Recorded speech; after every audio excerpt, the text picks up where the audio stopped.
It's Football Friday in Oklahoma, and you've struck pay dirt. Skordle Pay Dirt brings you all of the action from 8 feature games across the state. Producer Corey Rogers takes you right where the action is. You've hit pay dirt. Here's your host, Andy Campbell.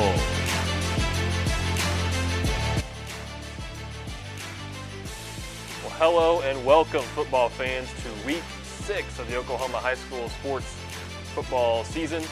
We are live here at the Skordle studio at Orthodontics, exclusively in Norman, Oklahoma. Producer Corey Rogers and I might be the only 2 people left in Norman, in the great city of Norman tonight, but that's okay. We're going to bring you 8 great games. If you're a fan of small school, high school football, tonight is the night for you on pay dirt. All 8 of our games are Class 3A or below. So let's start out as we do, CCS at Washington. CCS started with an onside kick. Washington recovered, has already moved into the pay dirt or very close to it. So we're going to start out in Washington with the Washington Warriors on offense, trying to go up 7-0. Young man.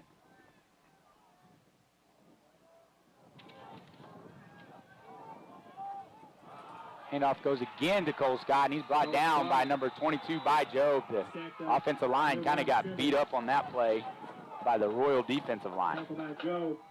And go ahead. And if he keeps making plays like that, you can see why he gets D1 offers. For sure, he's got OSU and Auburn looking at him right now, I believe.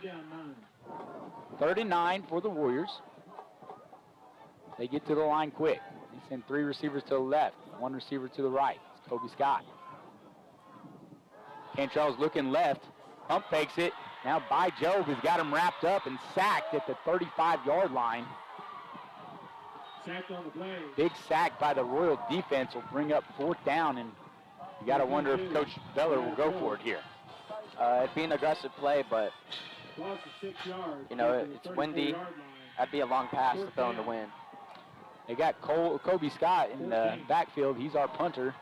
And it looks like that might be what they do. A little bit too far for the Warriors to try to do that. They'll play the field position game with 10:23 to go in the first quarter. Cantrell being pressured early. Stop the pass. Back to receive for the Royals, number 4, Charlie Peterson. A directional punt goes out of bounds, and we'll have to see where the officials. The CCS star by Job shuts down the Washington Warriors' first drive. Let's take you over to one of our games of the week, Pioneer at Garber, with Tom Nelson and Adam Dieselhorst on the call. Offensively for Pioneer, that offensive line, Sean Rich and Cody Moody are the guards. Eric Altori is the center. It's a double tight end set. They'll pitch left side this time to Parker again. And Parker will get out across the 45-yard line to the 46. And what we are seeing on this opening possession is, let me make sure before I say this, but there is no Caden Humphreys out there on this opening drive. Yeah, that is interesting to see. Seth Smith with a great tackle, that tracking him down from behind, another freshman. Right about the number of freshmen Garber's playing. Gain of 7 on the play. It's 3rd down and a short 2. Tight I formation, quarterback sneak up the middle, busting into the secondary is Parker. He fumbles the football, and it is tracked down and fallen upon by Mark Bishop, and Garber gets the first break in this ball game. Yeah, and that's big, and that's what we talked about. Obviously, in a game like this where Pioneer's used to controlling the ball and having long possession drives, and Garber needs a couple breaks here and there. They need to answer. Big play for Garber. So the first turnover of the ball game, and Garber will take over 1st down and 10. At the 36-yard line. This drive will start with 10:44 to play in the... Big turnover there for Garber on Pioneer's first possession. Let's take you to our other game of the week, where the Jones Longhorns are on offense, moving the ball against Crossings. Looks like they're in the pay dirt.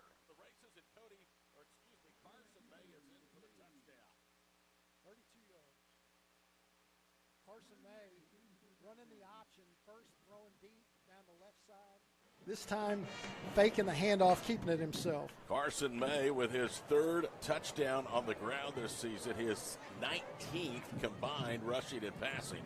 On for the extra point for the Longhorns will be Nate Veers, a 5'9", 150-pound sophomore. And all this taking place at the south end here of Knight Stadium in Oklahoma City. The hold is by Cameron Sweat, and the kick is on the way, and the extra point is good. 52 seconds in, a three-play, 80-yard drive for Jones. Longhorns lead at 7-0. We'll pause for these messages on the Skordle Game of the Week.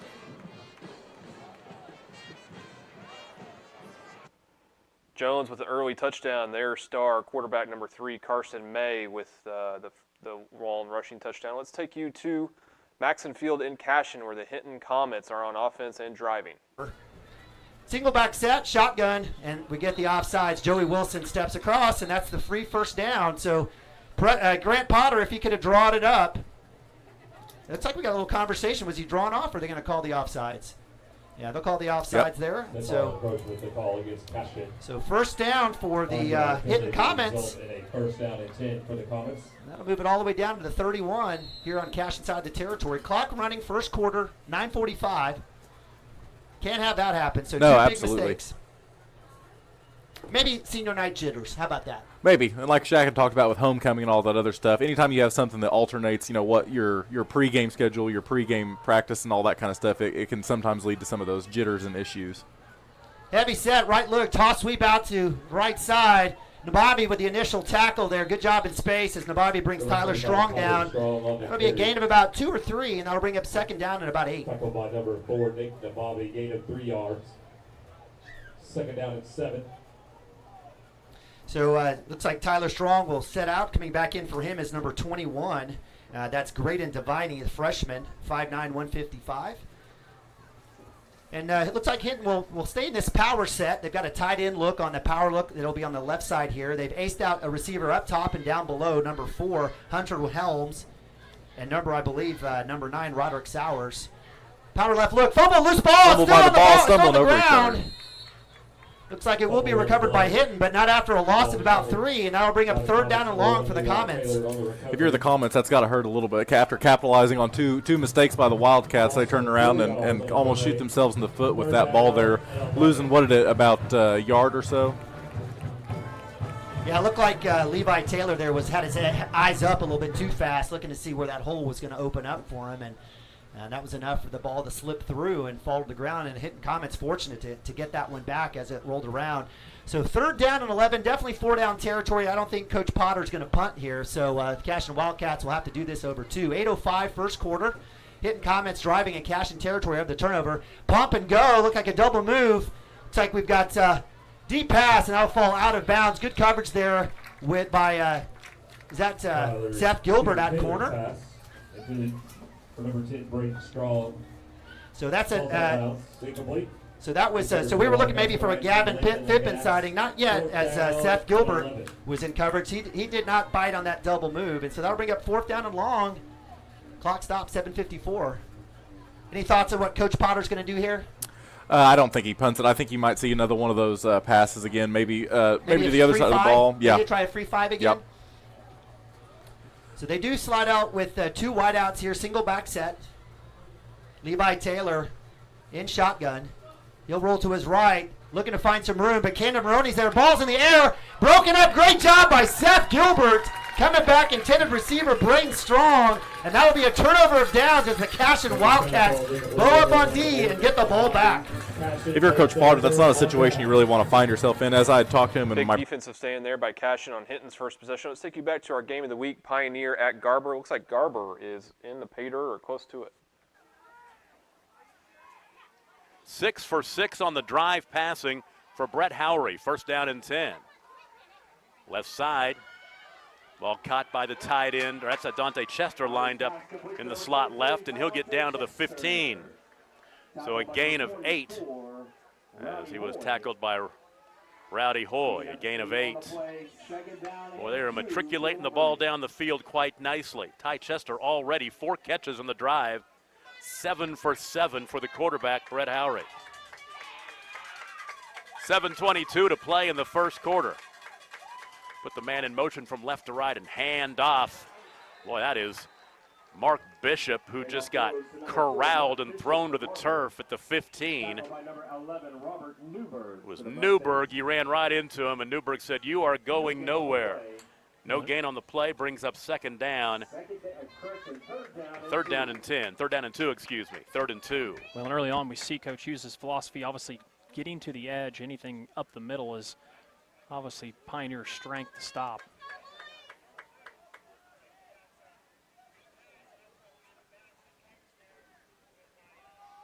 Harry left side.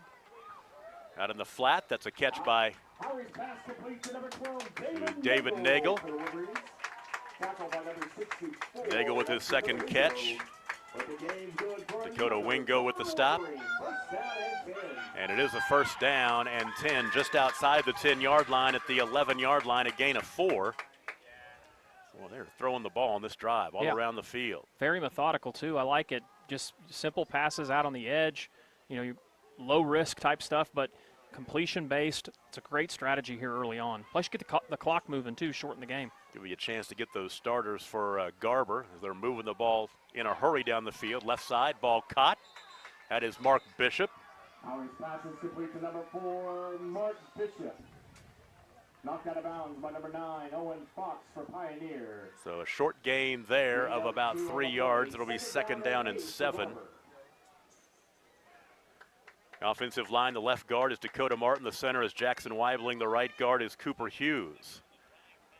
Brett Howery, the quarterback. The tight end is Carson Skuvanek. The wide receivers, David Nagel and Solomon Bishop. The fullback is Trevin Blazier, and the halfback is Ty Chester.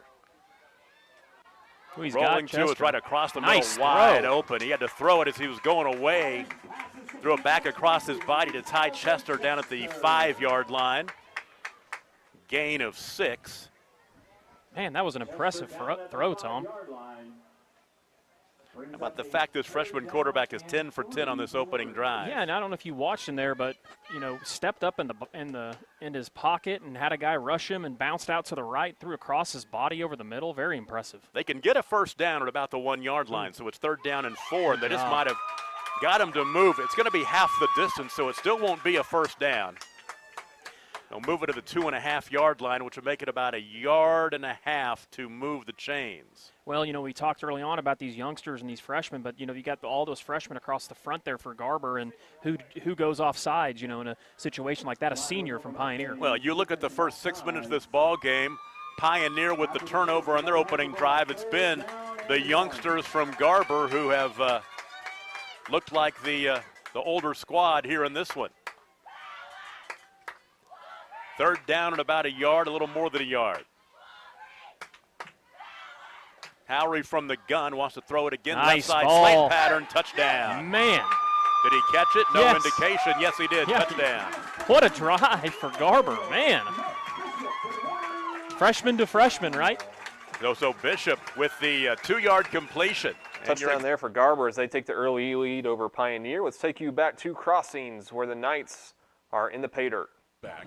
3 receivers wide right. Single receiver to the near side is Nate Rouse, a very talented sophomore. They hand it off straight ahead. Good blocking. Walraven is into the 15-yard line and down to the 10. A gaping hole again behind Cole Taylor and Will Sutton. Both are sophomores. And on the carry that time was not Walraven, but instead Cruz Cranford, who is a junior. Excuse me, he's a freshman.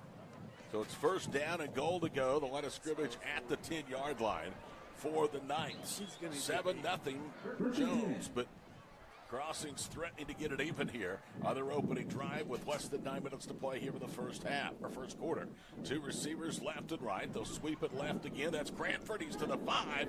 Cranford stood the defender up, but then he rolls him over at the 4. How about Cruz Cranford coming in, the 5'9", 185-pound freshman, Scott, and just taking it right to the heart of that Jones defense. And it was powerful running. Legs kept on moving. It was Cameron Sweat that saved a touchdown. Those legs just keep on into the end zone. 8:18 to play here in the first quarter. Crossings 4 yards and an extra point away from tying the game here in the first quarter on homecoming night in North Oklahoma City.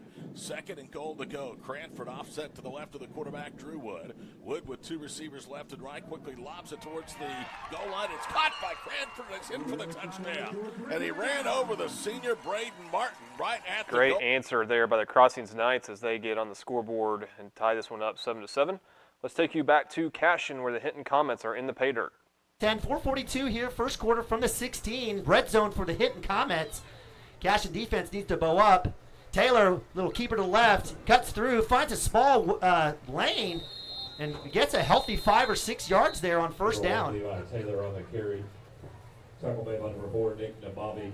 Nick Nababi, the senior, with the tackle. Looks like a gain of 4 here. A silky smooth Chad Tishner with the call there. So 2nd and 6 from the 12. The voice of cash and football.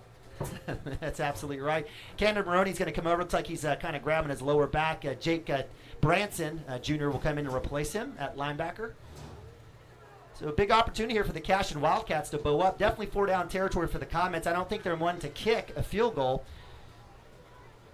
So 2 running back set. Give to number 5, Jacob Wright. He's met behind the line of scrimmage, and that looked like a tackle for loss for the Wildcats. Is that Bryce Burke? That will be the sophomore coming in for the tackle. And I'll bring up 3rd down and 6 here from the 12. No gain on the play. 3rd down and 6. 3:32 running clock here, first quarter. It's been an all defensive battle here. One big play for the Hinton Comets on a reverse pass. Gets it into Cashin territory. Cashin defense has got to bow up here, hold a couple plays. Absolutely. And, I mean, you got to put pressure on their quarterback. You got to be able to stop the run game. They're going to have to be able to fit the linebackers there because that's what they love to do right there. I think we got an offsides. Offsides or false start? Is that on Cashin?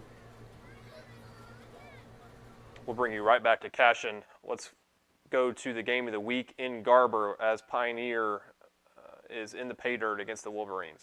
Cherokee had pretty much half a season in one night, and that game ended at halftime. 1st down and 10 from the 23. Oh, good this play. Time, I think Ty Parker, in a broken play, tried to make something out of it. He'll be tackled behind the line of scrimmage. Met at the line by a host of Wolverines. So a loss on the play of, they'll say no gain. So it is 2nd down and 10 from the 22-yard line. Ty Parker, your quarterback, Sean Rich, Eric Altori, and Cody Moody on the offensive line, Robert Newberg and Dakota Wingo, We're your going to tight bring you ends. a double box. Rowdy Hole, your fullback, and Caden Humphreys, your tailback, Garber, your running Pioneers back. in the pay dirt. 2nd down and 10. We're also going to show Pitch you near McLeod side Kingfisher, to the the Yellow edge this Jackets time are in is the pay dirt. Parker. Leighton Parker to the end zone, and he'll be knocked out of bounds just shy, I believe. Pitch goes to number 2, Leighton Parker. So Parker down to the 1. Gain of 21. It's 1st down and goal. As he was knocked out by Solomon Bishop to save the touchdown. The 1-yard line. Mustangs have a 1st down and goal. Well, this is a little more what we were thinking, kind of action we would see. Well, both these teams can put points on the scoreboard, and they've put points on the scoreboard against each other over the years. Hand off of the fullback. Is that Hoy getting into the end zone? Yes. Take a bat. It's Torres. The touchdown to Rafael Torres. And for Torres, his 2nd rushing touchdown of the season, his 7th carry of the year. Touchdown there for Pioneers. They try to tie that game up. Let's take you single box now. Kingfisher Yellow Jackets in the pay dirt. 4 to go, first quarter. 2nd drive of the game for the Jackets. That's Munoz in motion. Snodgrass gets around. He's got a lane to the end zone, and he finds it. Slade Snodgrass, Dennis's Express Pharmacy touchdown. 10-yard run.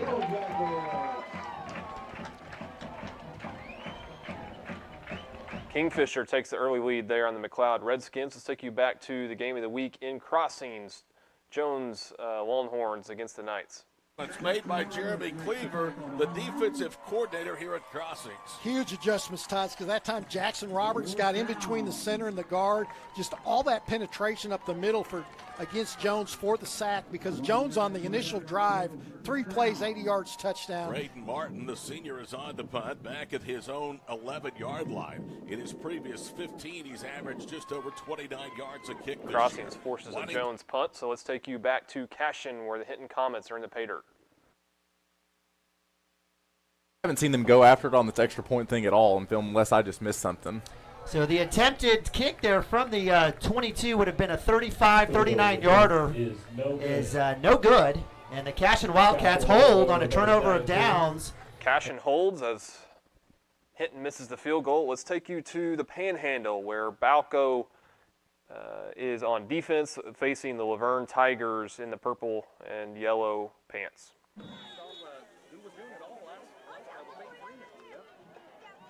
comes in motion, looks for the jet sweep, gets out left.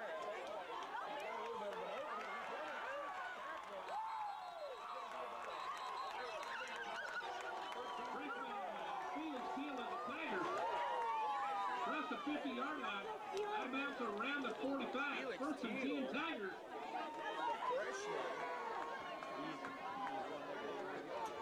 Making the stop. Number 5, Mason Rajun. Also number 8, Jordan McGowan in on the stop for the Bulls. Teal comes in motion. Freeman calls his own number. Shakes the tackler. Looks like he's going to be down. Tackled there by number 1, Jaden Hall. Two really good teams going at it tonight, punch for punch. And it's just the first quarter.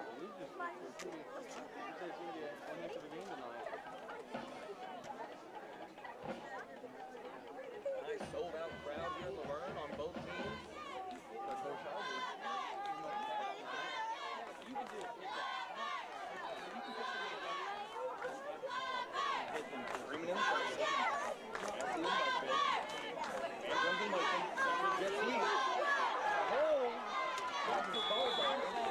Number 30, Houston Bachman, the ball carrier. We're going to take you back to Garber, where the Wolverines have converted a long pass play down to the Pioneer 27-yard line. Ooh.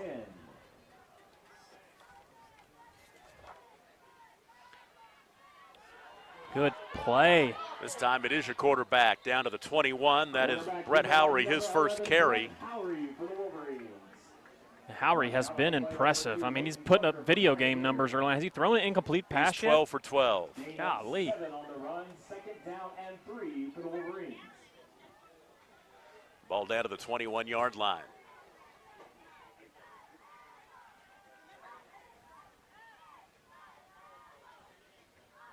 Howery hands off to Tydante Chester this time. He'll bounce left, and he'll be taken down by about 3 Pioneer Mustangs, including Ty Parker and Robert Newberg, but he is a load. There is no doubt about it. He is a load to bring down. And the ball gets down to the, mark it at the 16-yard line. We're going to bring you another double box as we have two teams in the pay dirt. Obviously, Garber in this game. We're going to listen to the audio of Tom Nelson out of East and also show you Hinton at Cashin, where the Wildcats are in the pay dirt. At the 10-yard line, staying on his feet down to the 7. And that's Tydante Chester again. Tydante already came in with 5 catches this season. He's got 6 so far in the game. 2nd down and 2 for Garber.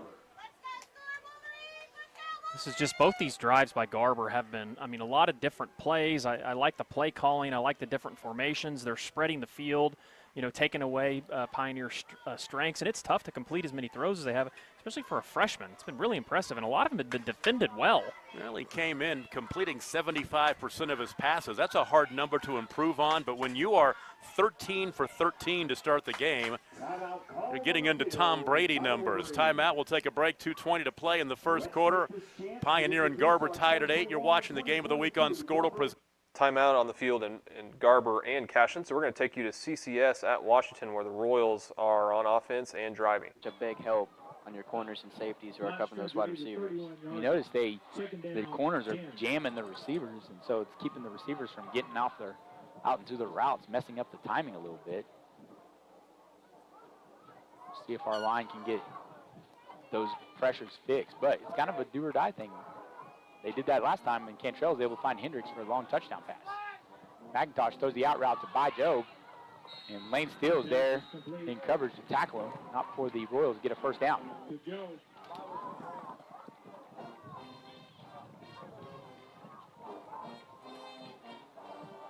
10:59 to go in the second quarter. Royals have the ball at the 18-yard line of Washington. First and 10 Royals. That was a nice route by Joe. A lot of separation. Yeah, really can't, timing route, wasn't much that the corner could do in coverage. Just well-timed pass. Boyce fakes the pass and takes a couple of Warrior defenders for a ride before being tackle just inside the 10-yard line. We'll say right on the 10-yard line.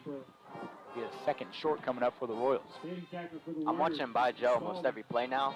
He's getting open almost every time. Big target, 6'4", 6'5". Very athletic basketball player for the Royals as well. Him and Kobe Scott actually used to play on the same traveling basketball team. So I'm sure Kobe would like to get a little piece of by Joe before the night's over. Royals take a timeout. We'll take one with them.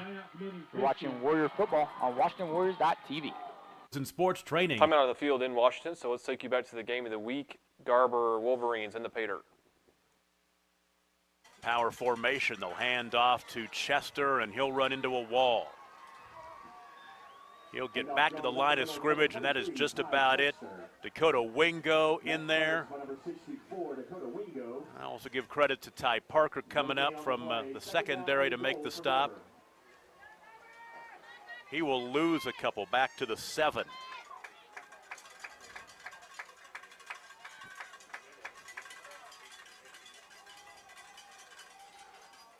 Back right corner of the end zone, going high to reel it in was the inbounds. He was touchdown. David Nagel, 6'4". He needed every bit of that as he goes up in the back right corner of the end zone to reel it in. Great touchdown catch there in Garber. Let's take you to the other game of the week. Jones at Crossings. The Longhorns are in the pay dirt. Single set back is Dakota Calvert from the 7. May drops. Here comes the blitz. Floats it up in the left corner of the end zone. It's incomplete, but there was contact between the defender and the offensive receiver, Luke Huckabee, and that's going to be pass interference in the end zone against the Knights. Because Silas Ward came on the blitz and We'll be right back to Crossings. Let's take you to McLeod at Kingfisher. Yellow Jackets with the football. For your offensive line is it forces them to, just really be physical and block. And you've got guys running behind you who are churning for those extra yards as well. But it just different mentality when you're not going to be able to pass the ball very much. Right. You're not going to stand still and pass block. You're actually going downhill and moving. They're showing a blitz up the middle. Time. If they picked it up, and they did. Good read there by Snodgrass, and he breaks a tackle. He's got a chance to get to the end zone. He's at the 15. He's at the 10. He makes it into the end zone. Slade Snodgrass, 41-yard. Dennis's Express Pharmacy touchdown run. What a move by the senior. Great touchdown run there by Snodgrass that put the Yellow Jackets up 12-0. Let's take you back to Crossings where the Jones Longhorns are in the pay dirt. Half of that did not include the offsetting penalties during the course of the evening. Wow. Now a timeout on the field. Charge to Jones. Will pause. 2:34 to go. First quarter, Longhorns are threatening. It's a 7-7 tie here on Skordle. Timeout on the field in Crossings, so we're going to take you to CCS at Washington. The Royals are in the pay dirt. The side of the ball, but he's a very willing and able defender. Flag on the play early, and then a second flag is thrown. Looks like there might be two different penalties. Usually you see the one from the side judge is usually a, not a snap infraction, but a formation infraction, and then you have one in the middle, usually a holding call, so we'll see what we got. Not sure why the officials are asking the defenders. I thought maybe one was offsides, but I could have. Legal formations declined. Holding is accepted. 10-yard penalty. Back them up 10 yards. That's a huge loss for CCS.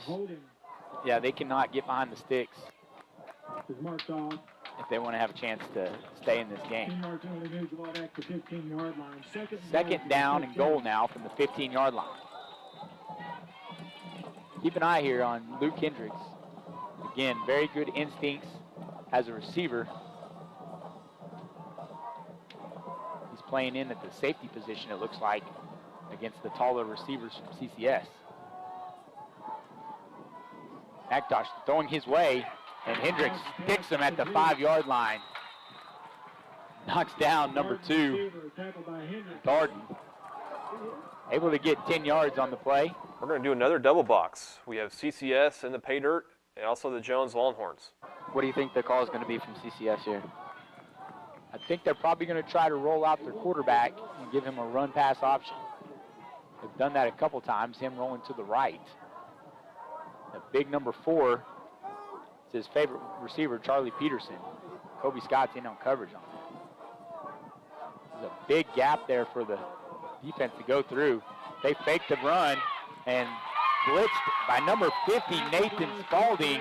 Brother Lane Spalding there to clean up the play. Good stop by the Warrior defense. Nathan Spalding leading Warrior there. Family of football players there. There's a lot of Spaldings that have come through the Warrior football program and played on Reed Field. Looks like the Royals are going to elect to kick the field goal. It'll be a 27-yard field goal attempt by number 97, Carter Lowry. Showed the leg in warm-ups as he was kicking towards the concession stand. Hit the concession stand roof multiple times. We'll see how he does here with some pressure. Snap is down. Kick is up. Line drive kick goes through the uprights. The Royals are on the board with the field goal. 27-yard field goal by Carter Lowry makes the game 6-3. The Warriors still lead. Watching Warrior football. Jolliffe, the 6-foot, 180-pound senior at defensive end, gets his first sack of the season, and Crossings now will call for a timeout as they have backed the Longhorns up to 4th and goal to go for the 15 with 48 seconds to go in the first quarter that has been exciting. 7-7 is our score here on Timeout on the field in Crossings. Let's take you to Cashin where the Wildcats are in the pay dirt. Appreciate our pay dirt and our partners there at Skordle. So 1st and 10 from the 10. Another gift to Bobby left side, taking care of the rock. Looks left side, stiff arm. He'll go out of bounds. Looks like it's a gain of about 5, right around the 5-yard line. Maybe steady dose of running here. Maybe a little play action. What do you think? Yep. I think we're going to stick with the steady dose of the Nick Nabavi train here. 3 yards on the play. 2nd down and goal. So just a gain of 3. I thought it got a little bit more on that. So tough spot. 9:32, second quarter. Cashin looking for their first score. Harmon, another give to Bobby. Takes on the linebacker in the hole. He'll fall forward. Looks like he's going to go to about the 4-yard line. Gain another gain of 3. That'll bring up 3rd down and goal. I think we'll get to see another Nick Nabavi special here. Take about 3 guys with him. I'd love a little play action boot for Ben Harmon out to the right. Far hash. I'll be happy with anything that puts a score on the board. I agree. 3rd and 4 from the 4. Harmon with the keeper. He'll cut back outside. Breaks one tackle. Makes a move. And will fall out of bounds. And I'll bring up another 4th down for the Cashin Wildcats. This has kind of been the story all night. Like I said, you get down to the goal line, then we've got a stop, and hopefully not a stop here by the Hinton comments. So that time Harmon keeps it, gets to the left side. No gain on the play, so 8:48 running clock. Cashin Wildcats desperate for a score here. 4th possession of the night. This one coming off of a turnover.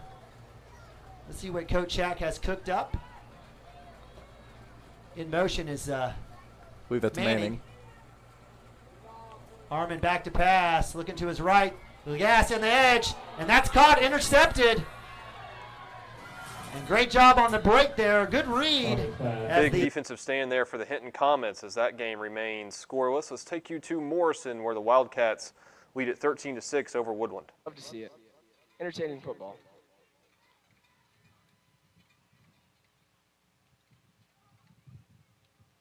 Third and 1. Quarterback keep. Jalen Powell once again stops short.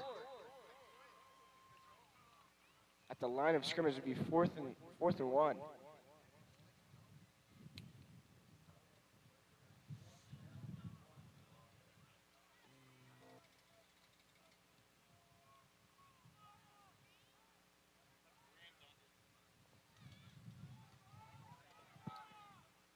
Looks to be a punt here from Morrison Wildcats. Rocky Woods, our punter.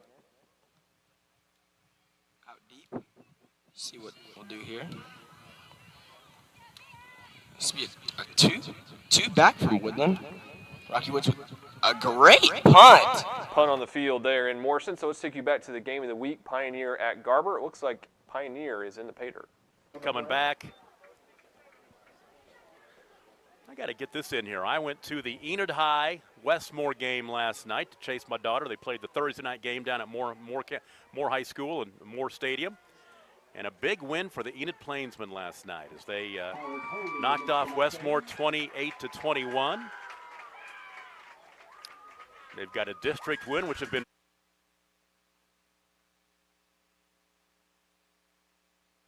We'll be right back to Garber. Let's take you to Tonkawa, where the Watonga Eagles are in the pay dirt. It's a very prolific offense, so I think it's only a matter of time until we really catch on and start putting some points up. Jackson looking for the play here, going to change it at the line. Coach Watson calling it into him. 3 receivers left, 1 right. Now 4 receivers left with man in motion. Jackson back to pass. Evading, we've got a flag on the play. Jackson all the way down to the 4-yard line. I think that's going to be a yard short of, maybe 2 yards short of the first down line. So that'll bring up 4th and, but we've got a flag on the play, so we'll see what that is. The penalty is going to be against the Eagles.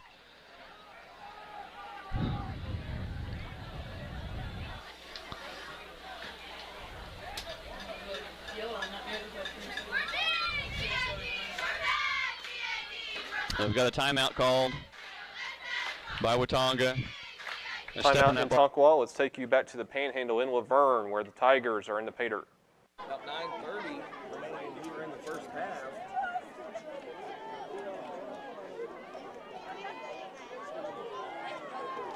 Teal and Massey in the backfield. Teal's taking a snap. Wildcat formation. Balkman comes in motion. Balkman takes home his own number. Gets to the corner of the end zone. Houston Balkman.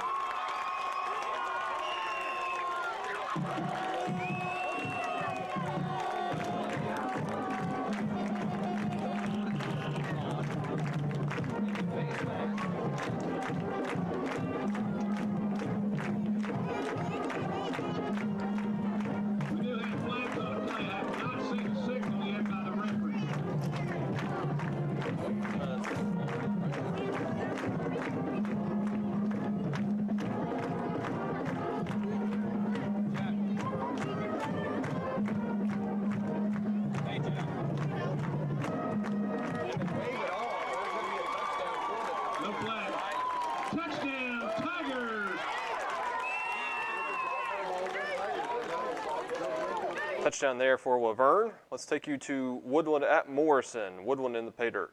Got Tate and Rupp. Looks. Oh. First and goal. First and goal for the Morrison Wildcats. Jalen Powell really doing well tonight in the quarterback position. I mean, decision making is there. I mean, he's on point tonight.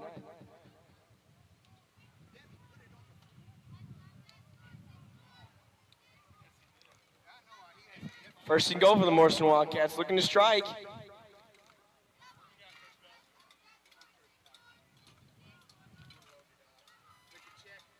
Here we go, looks to be a handoff here.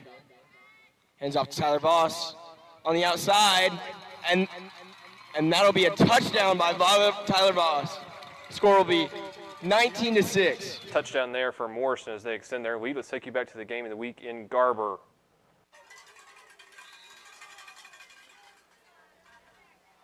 Three wide receivers, empty the backfield from the gun, Howry.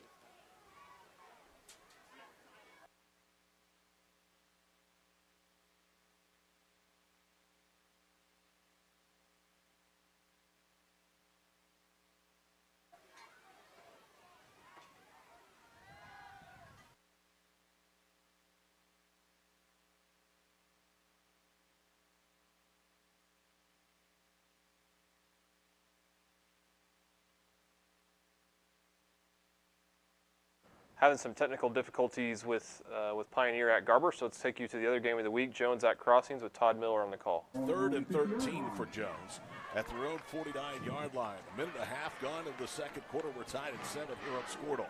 Crossings comes after May, quickly lobs it out in the right flat for Pitts, and he is blown up and tackled Oh, what a great play. Peyton Brady, the junior corner, who came in with 13 tackles, second most among the defensive backs for Crossings. Absolutely indoctrinated Chance Pitts to the high school game. Another outstanding open field tackle by Crossings. Peyton Brady. And how about that name, Peyton? That's a good football name. It is. He jarred the football free. It's an incompleted pass.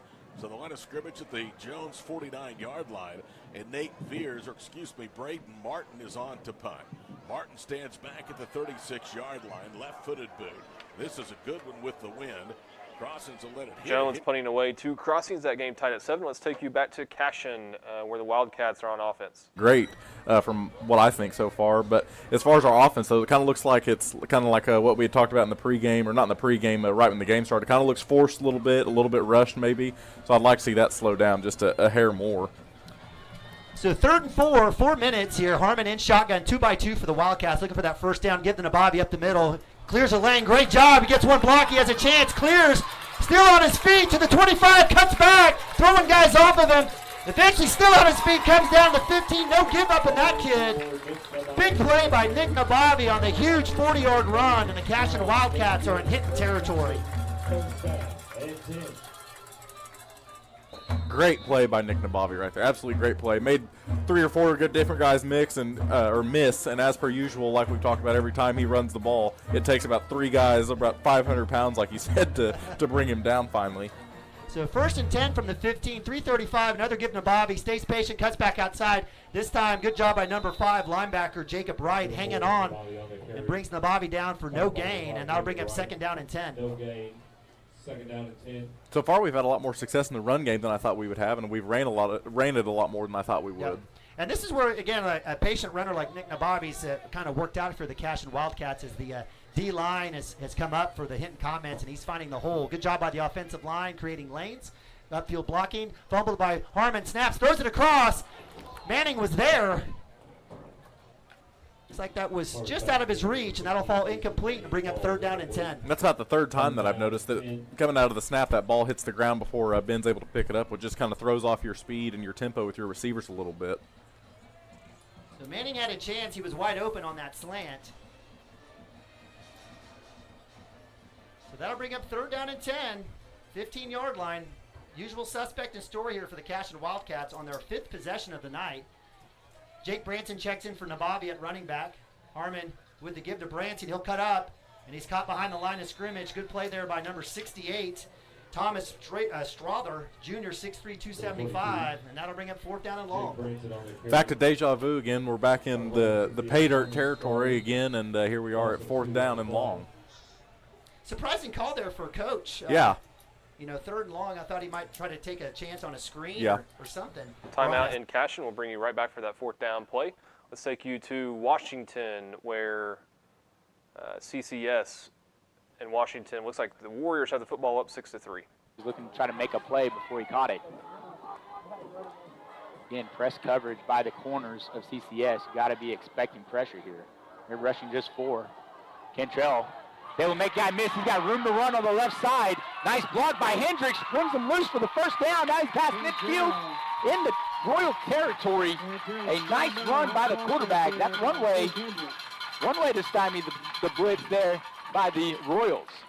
Way to find open space in the pocket and go. Pocket was collapsing. He's able to step up and run. 49-yard line of the Royals is where Washington will set up.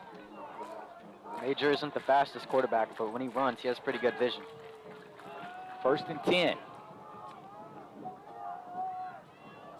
In a tighter formation by the slot receivers. Handoff goes up the middle to Cole Scott. Looked like he might have had a handful of face mask. Refs didn't see it that way. Brought down by number 45, Dylan Acton. Bring up 2nd down and 6. Okay, we're going to take you back to Cashion for the 4th down play with the Wildcats in the pay dirt. Released up forward. So again, 4th and 11, 2:45. Shotgun, empty backfield. Harmon, plenty of time. Steps up in the pocket. Being pressured. Just go ahead and let it go, Ben. And that'll be a sack and a tackle by number 52, coverage sack. Credit senior Joshua Ralston on the tackle. And that'll be another turnover of downs as the hit and comments. Defensive battle there in Cashion as that game remains scoreless. So let's take you to Tonkawa, where the Buccaneers are in the pay dirt on the Watonga Eagles. So that play was enough to result in a first down. Bucks with the ball on the Eagle 17.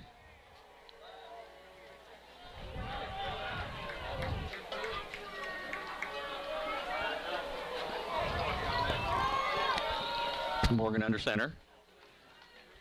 Hands off over right side, number 4, Chandler. He picks up about 1. Maybe 2. Gain of 2 on the play.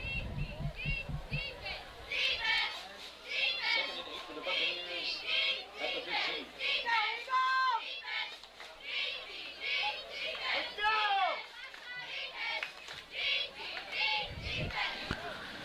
go! 4:12 left in your second quarter here, folks. Tonkawa Buccaneers looking to put some more points on the board if they can. Eagles looking to not let them do that.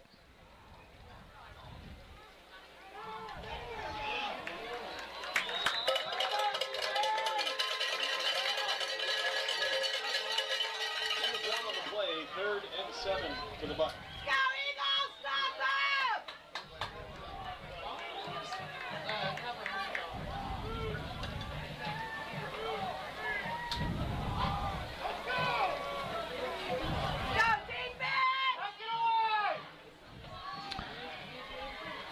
Now 3rd down. 3rd and about 6, maybe 7. Morgan under center. Fakes the handoff. He passes. That's going to fall incomplete. Bring up 4th down. It'll be 4th and 6, 4th and 7 for the Bucs. Let's go! Take it away!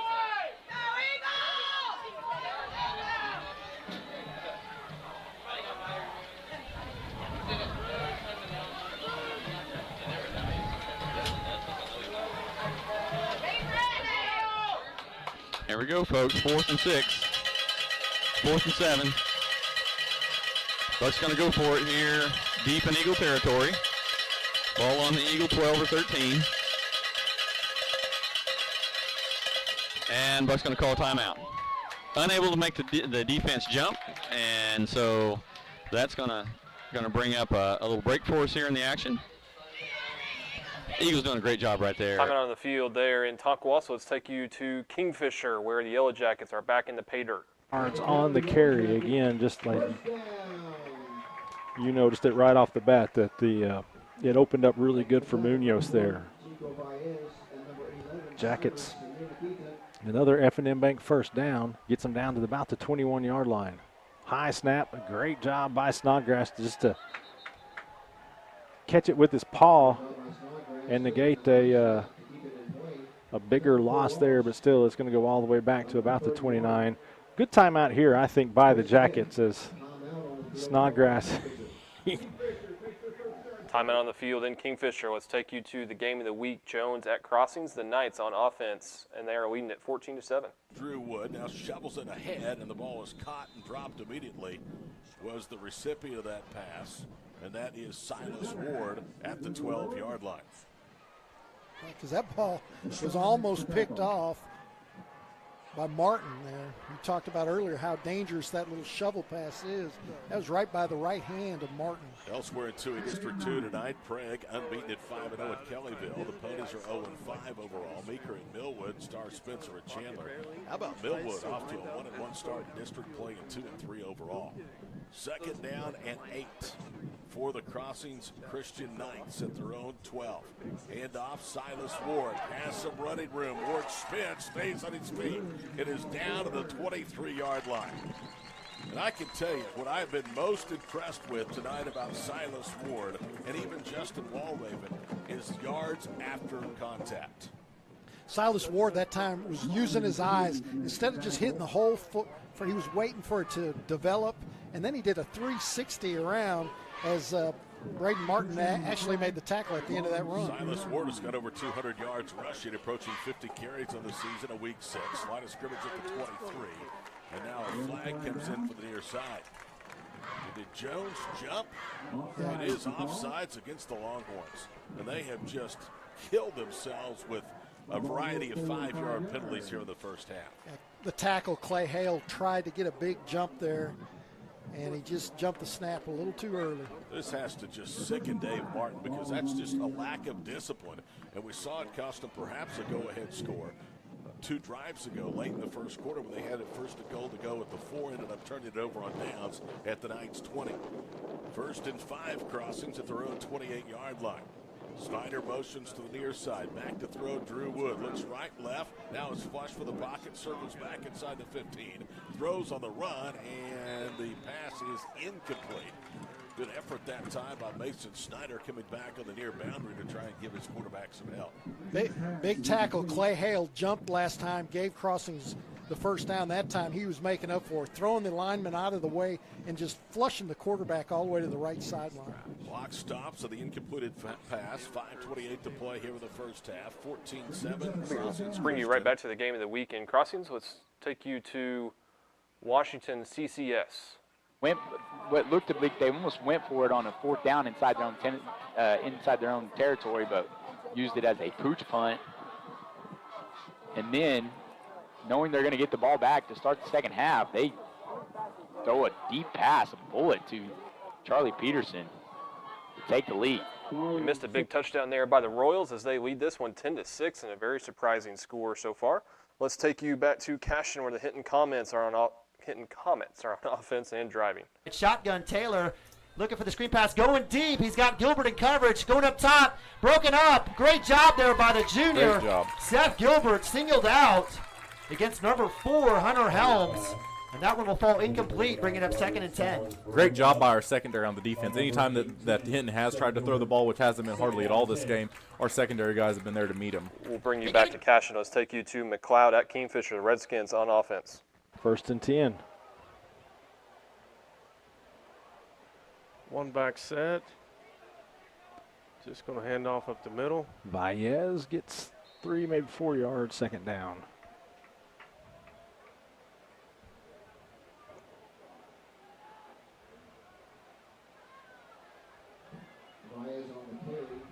Keeps the clock running. Pretty quick half. Don't jinx us now. I just did. You never talk about the speed of a game in the press box. Mercy Hospital Kingfisher halftime show coming up. Keep it on the ground again. Got plenty of running room. Baez has a seam now. He's got a good block there downfield. Can the Jackets catch him? Nope. They catch him, but they cannot bring him down. Big touchdown run for the McLeod Redskins as they try to get back into that game with Kingfisher. Let's take you to Laverne. Looks like the Tigers are in the pay dirt. Cut the audio for now because that's all you can do too.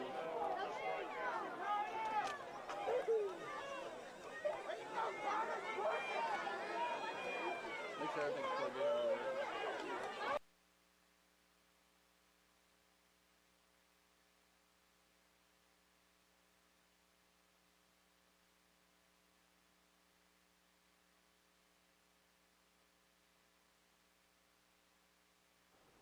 Lost the feed there in Laverne, so let's take you to CCS Washington, the Warriors on offense. I believe it was. Jumped in the neutral zone, gives the Warriors a free 1st down inside Royal territory now. Warriors looking to strike before half, gain some momentum going into the locker room. That's a big help considering it was 3rd down.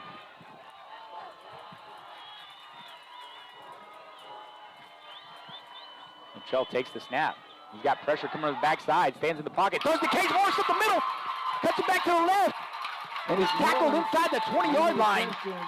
Good job by Major Cantrell standing in the pocket and throwing it to Cage Morris on the skinny post route.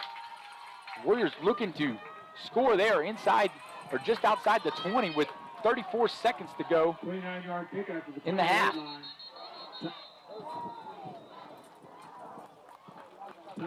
Timeout by CCS.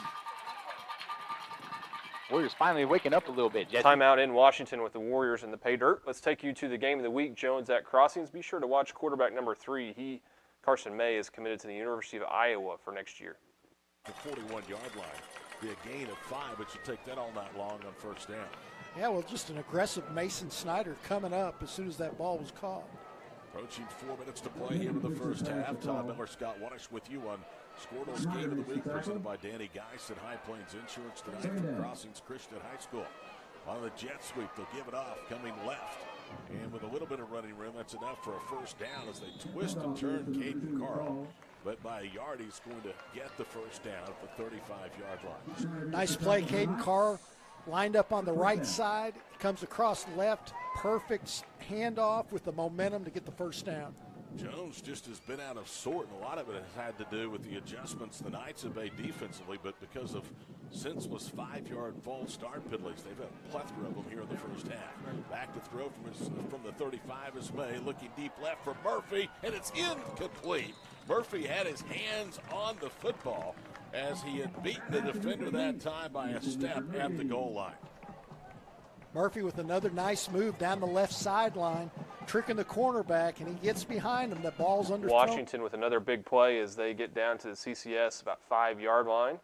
And, of course, they're taking a timeout right as we go to that game. So let's bring you back to the game of the week, Jones at Crossings. Almost 6,800 passing yards been held in check here tonight thus far in the first half. Dakota Calvert is the single setback. They throw a high screen right.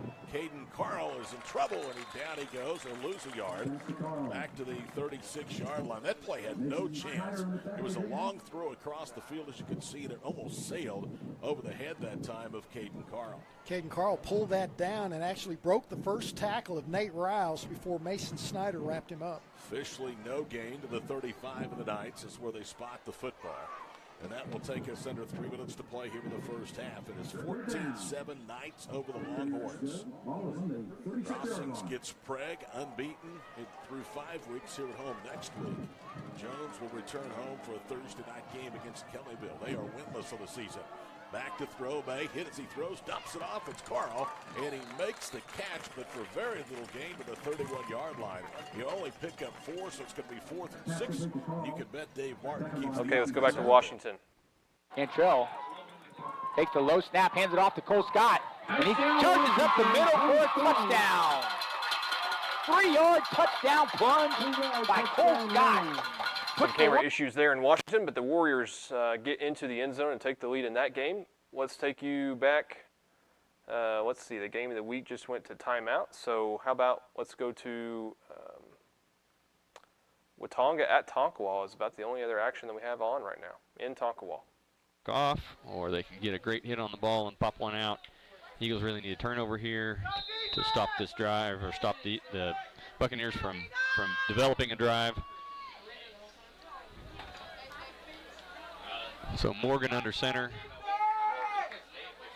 Chandler in the backfield. Handing off up the middle. Chandler. And they're going to take him down for no gain. Done. And a host of Eagles on the stop there.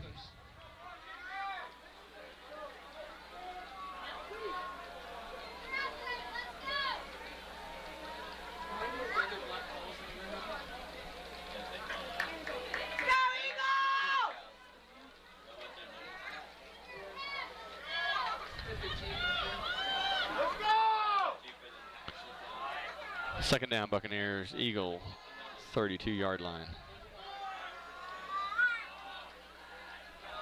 Morgan gonna pass. He's got number 8. He's gonna go long, and he's underthrown. Badly underthrown. I think that was probably a miscommunication on where the route was supposed to terminate.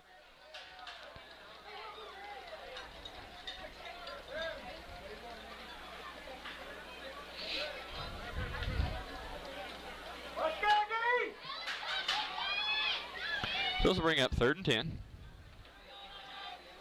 from the Eagle 32. Obviously 4-down territory, so the Eagles really have to plan on playing all 4 downs no matter what this entire series. Oh, they stopped that one. Stopped for a slight loss, maybe a yard loss on that. So they try to run Chandler up the middle again, and the Eagles recognize that and say, nuh-uh, you're not going to just keep doing that to us. So excellent stop there, Eagles. It's going to be 4th and 11. Tonka has called timeout. Want to think about this just a little bit. Timeout on the bit. field in Tonkawa. So let's take you back to the game of the week. Crossings on offense and the lead. But on the running plays, they're running receivers deep to open up that area. Wall Raven over 100 yards rushing tonight, 80 for the go-ahead score. He picks up 16 there to midfield, 1st and 10. Back to throw, Drew Wood. Pocket holds, he'll throw deep left and nobody is there. The intended target was Logan McGowan, but he was locked up that time with good coverage from Cameron Sweat. Yeah, you talked about the pocket for Crossings has tightened up quite a bit, especially those initial drives where Jones, it seemed like there's a jailbreak every now and then, but a lot of time for the quarterback Wood to throw. 1:43 to play. Clock stops and the incompleted pass. Like the call, too, by the way. You have a fresh set of downs at midfield. You're under 2 minutes to play. Why not try to catch them in the secondary now? Yeah, go for it. They're thinking that it's going to be run, and I agree with you. 2 receivers left and right from midfield. Handed off to Wall Raven, makes a cut, and then quickly it closes. She runs behind left guard, gets to the 48-yard line. And David Brown was the last up off the pile, along with Cameron Estrada. Yeah, nice play by Brown and Estrada because Wall Raven, he gets by those two guys, it might be adios. Tick, tick, tick, tick, down to 1:19 to play here in the first half. Crossings Christian leading 14-7 over the favored Jones Longhorns. Crossings celebrating homecoming in a big way after a 3-game road trip ended last week with a 72-point offensive outburst at Star Spencer. Little slip screen, and look at that play. Boy, it was diagnosed perfectly as the receiver was hit immediately when he caught it at the line of scrimmage of the 48. Cameron Sweat coming up from the cornerback slot with a hard hit face-to-face. Nate Rouse was the one that met Cameron Estrada. And now it is 4th down and 8 at the 48-yard line, and we get a timeout on the field. It will be the 3rd charge timeout to Jones. 59 seconds to play in the half. Back in a moment. 14-7. Timeout during the game of the week. Let's take you to Watonga at Tonka. Looks like the Buccaneers are in the pay dirt. 30 yards and 32 yards and got in the end zone. Extra point try is going to be successful. Number 4 Chandler running it in, so be 20-0. Tonkawa Buccaneers in the lead. 20-0. And we know the Eagles have big comeback capability in them. We saw that at Minko. Well, a lot of folks saw it at Minko. We were unable to stream that game, so I didn't get to actually view it myself either. But hearing about it was sure a big surprise and a lot of fun to know that they were able to do that. So we know that is in them. We know they have that capability of rising to that challenge and coming back against a deficit. We've got a deficit built up here tonight, but nothing that can't be overcome. Got a 3-score ball game here.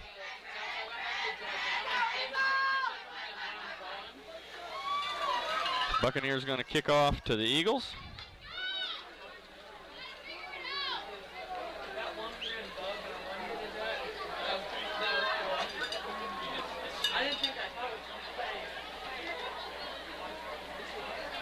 Let's take you back to the game of the week. Jones at Crossings. Crossings just punted, so Jones has the football with about 43 seconds left before halftime.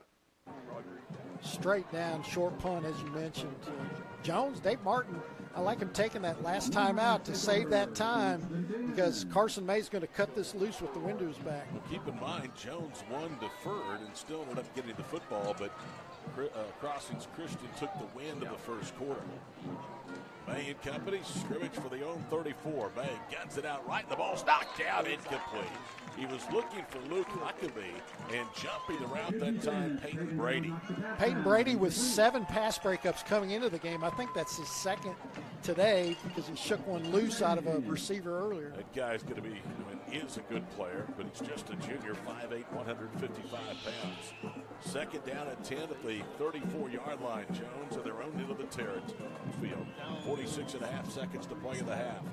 May throws deep left. The ball is underthrown and it's intercepted at the 45-yard line. Luke Olson. Luke Olson, the sophomore quarter, read Carson May perfectly. He picks him off, and that will do it for any hope that Jones has of getting an equalizer with 39 seconds to play going into halftime. Crossing had that bracketed nicely with Luke Olson in front, another defender in the back, and Olson just read it and timed that jump perfectly to pull that football out of the air. First down and 10 at the 45-yard line with 39 seconds to play here in the first half. Just like that, Jones has no timeouts. Wood drops inside the 40, throwing deep right, and he's looking for Rouse, who can't quite make the diving catch. He stretched out, the ball went right through his hands. That's a really good throw by the Watonga Eagles. Just hit a long pass play down into looks like their own, looks like the 1 yard line. So let's take you to Tonkawa, where the Eagles are in the pay dirt. Yeah. Or you can see what's going on. Eagle fans on their feet now, chanting and cheering, and we're going to have a timeout. Watonga. Eagles. 5-yard line. 3 receivers left, one in the slot to the near side. That's Nate Rouse, the target of the last play. Single setback. Wood now will hand it off. Ward sweeping left. Needed a block, trying to get to the corner, didn't get much. He's going to pick up about 3 to the 48-yard line. They stretched that play out as good as they possibly could. And that may be the final play of the first half. Under 15 seconds to go, and Crossings will not have to snap it again if they so choose. It's going to be 3rd down. That Crossings-Jones game is going to halftime with the Knights surprising 14-7 lead. Let's take you back to Tonkawa, where the Watonga Eagles are in the pay dirt. See this, folks. Friday night football at its best.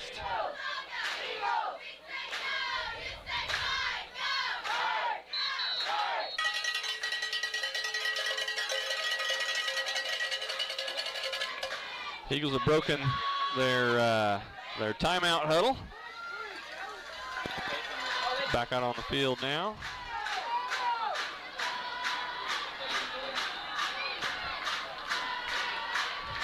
Eagle fans making some noise. Done. Touchdown. Eagles are on the board, folks. 20-6. No flags on the field, so that's going to count. Eagle fans on their feet. Cowbells ringing. I'm sure you can hear that.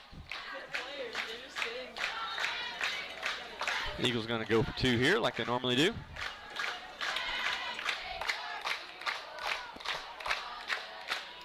There's what I like to hear. You hear that fight song, folks?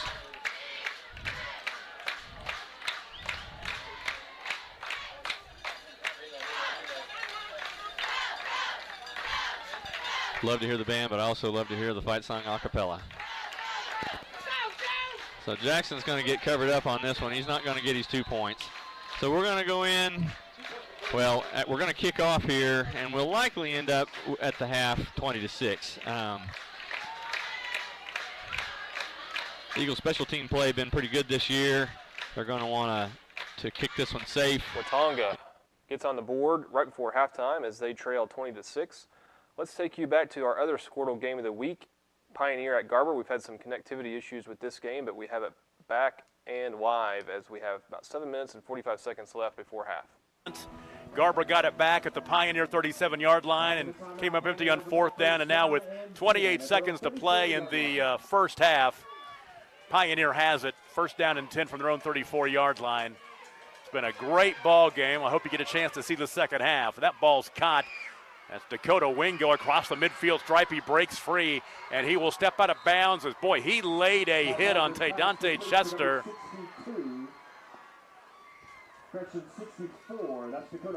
So Dakota Wingo with the nice catch and run with 15 seconds to play in the first half. Now Pioneer has an opportunity here at the Garber 37-yard line as they pick up 29 yards on that completion. That is Ty Parker's first completion of the night, and for Dakota Wingo, it's his 4th catch of the season. So 1st down and 10. Pioneer has 1 timeout left here. 15 seconds to play. Fumble to snap. He got it. He throws toward the end zone. One-on-one coverage down there. It's going to be picked off. Nope, it's dropped. as that was David Nagel, who had the ball in his hands and couldn't reel it in. David Nagel's a 6'4", 175-pound safety, so he's a big presence back there at the back of that defense. Well, we talked about him. We highlighted him early when we were talking about the discrepancy between the freshmen and some of the seniors that Garber had. And, those senior guys are really all the players for Garber are stepping up tonight. But, some of those key seniors that we talked about are really having a good game here early. So 2nd down and 10 now.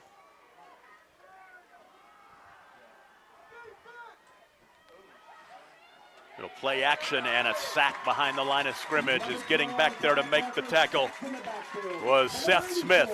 Another freshman. Yep. That'll be the end of the first half. And although you really didn't get much of a chance to see a whole lot of the second quarter, it's been a great first half. 16-14 the score. We'll take a break. Halftime at Garber. We'll get a chance to talk to Will Jones, superintendent here at Garber High School, and of course a pretty darn good basketball coach in his own right as well, as he's handed off the reins here at Garber. Take a break. Good ball game. Second half just around the corner. You're watching the Game of the Week on Skordle, presented by High Plains Insurance.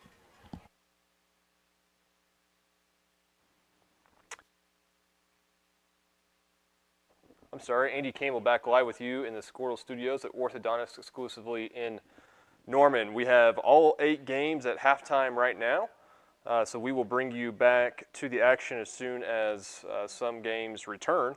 Hinton at Cashion went to halftime very early. I think they're just a couple minutes away from returning from the half, so we'll take you to that game as soon as they are back. We have some really surprising scores so far. Most noteworthy, Crossings leads at 14-7 over ranked Jones team at halftime.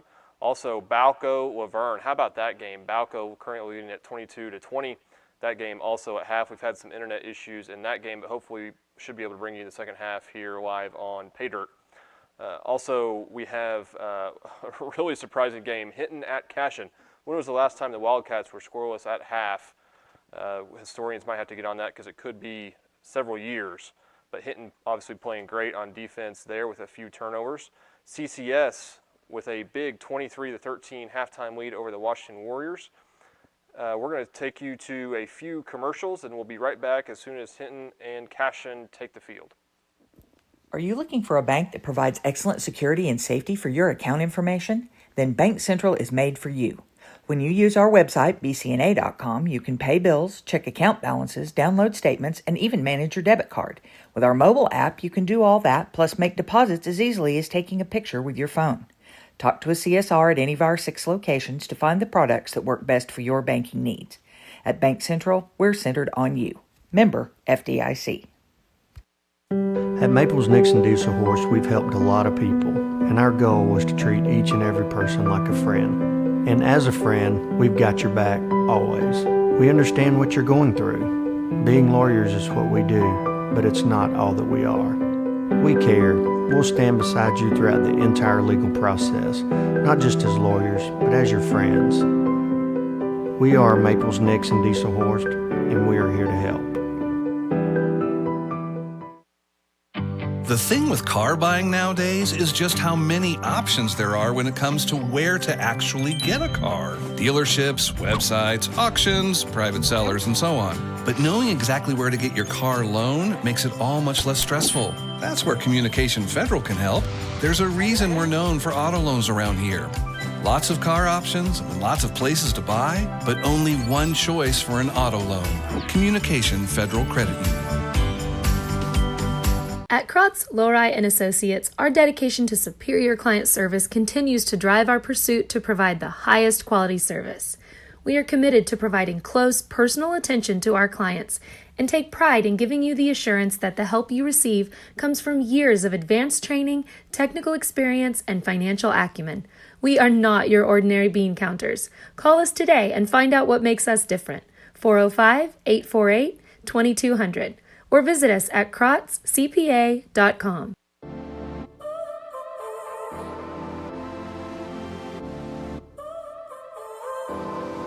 So now you're here again, knocking at my door. A little too late for, I'm sorry for. The lights went out 'cause you kept cutting the cord.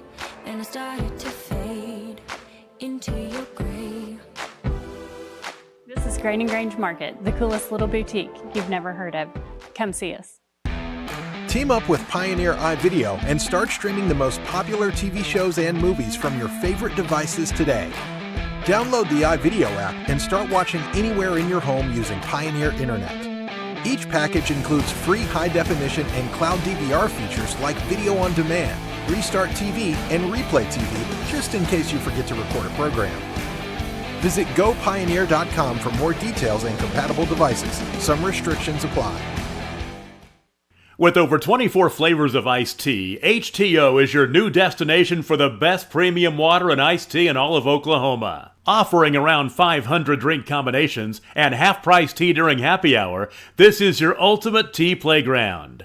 With a location open in Ardmore and numerous locations coming soon, including the Village in South Oklahoma City, be sure to stop by HTO and experience the best tea you've ever sipped on.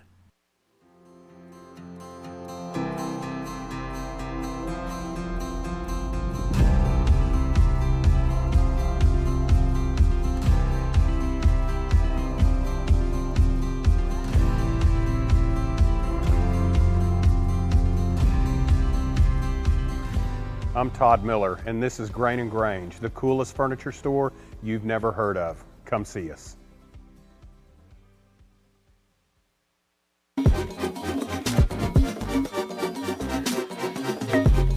I am tech. I am tech.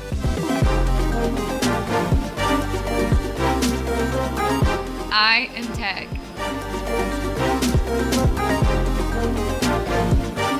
I am tech.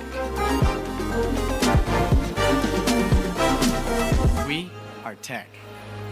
Dr. Matt Dieselhorst at Dieselhorst Sports and Orthopedics can help you get game day ready. Dr. Dieselhorst works with athletes of all ages, taking a coordinated approach to accelerate return to play and maximize athletic performance. His work with pros in sports training, injury prevention, bracing, functional rehabilitation, and imaging works seamlessly with his medical and surgical expertise. Get started by going to Dieselhorst Sports and Orthopedics. Let Dr. Matt Dieselhorst get you back on the field, backing all Oklahoma athletes on the field and off. The High Plains Insurance Agency takes pride in keeping up with many changes in the crop insurance industry and keeping their insurers informed of these changes. The goal is to help each farmer customize their crop insurance to meet their needs. Thanks for your continued business, and remember, call Amy, Carissa, or Danny at High Plains Insurance in Medford and Loyal at 580-395-2447 or toll free at 1-800-346-4056 for a quote today.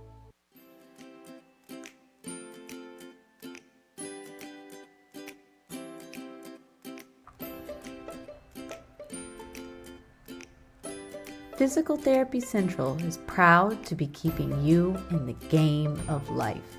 Now with a convenient location in Kingfisher. Get back to the game of life faster with PT Central. Looking for a realtor in the Edmond, OKC area? Call Mel McGowan. She was easy to work with, responsive, and professional. She was on top of everything and knew each step of the real estate process. She took what can be an overwhelming process and made it enjoyable. That's why I recommend Mel to all my friends and family. She would love to help you too, so call her today at 405-820-8300 or visit melmcgowanrealestate.com. Are you looking for a bank that provides excellent security and safety for your account information? Then Bank Central is made for you. When you use our website, bcna.com, you can pay bills, check account balances, download statements, and even manage your debit card. With our mobile app, you can do all that, plus make deposits as easily as taking a picture with your phone. Talk to a CSR at any of our 6 locations to find the products that work best for your banking needs. At Bank Central, we're centered on you. Member FDIC. At Maples Nixon Diesel Horse, we've helped a lot of people, and our goal was to treat each and every person like a friend. And as a friend, we've got your back, always. We understand what you're going through. Being lawyers is what we do, but it's not all that we are. We care. We'll stand beside you throughout the entire legal process, not just as lawyers, but as your friends. We are Maples, Nixon, Diesel Horst, and we are here to help.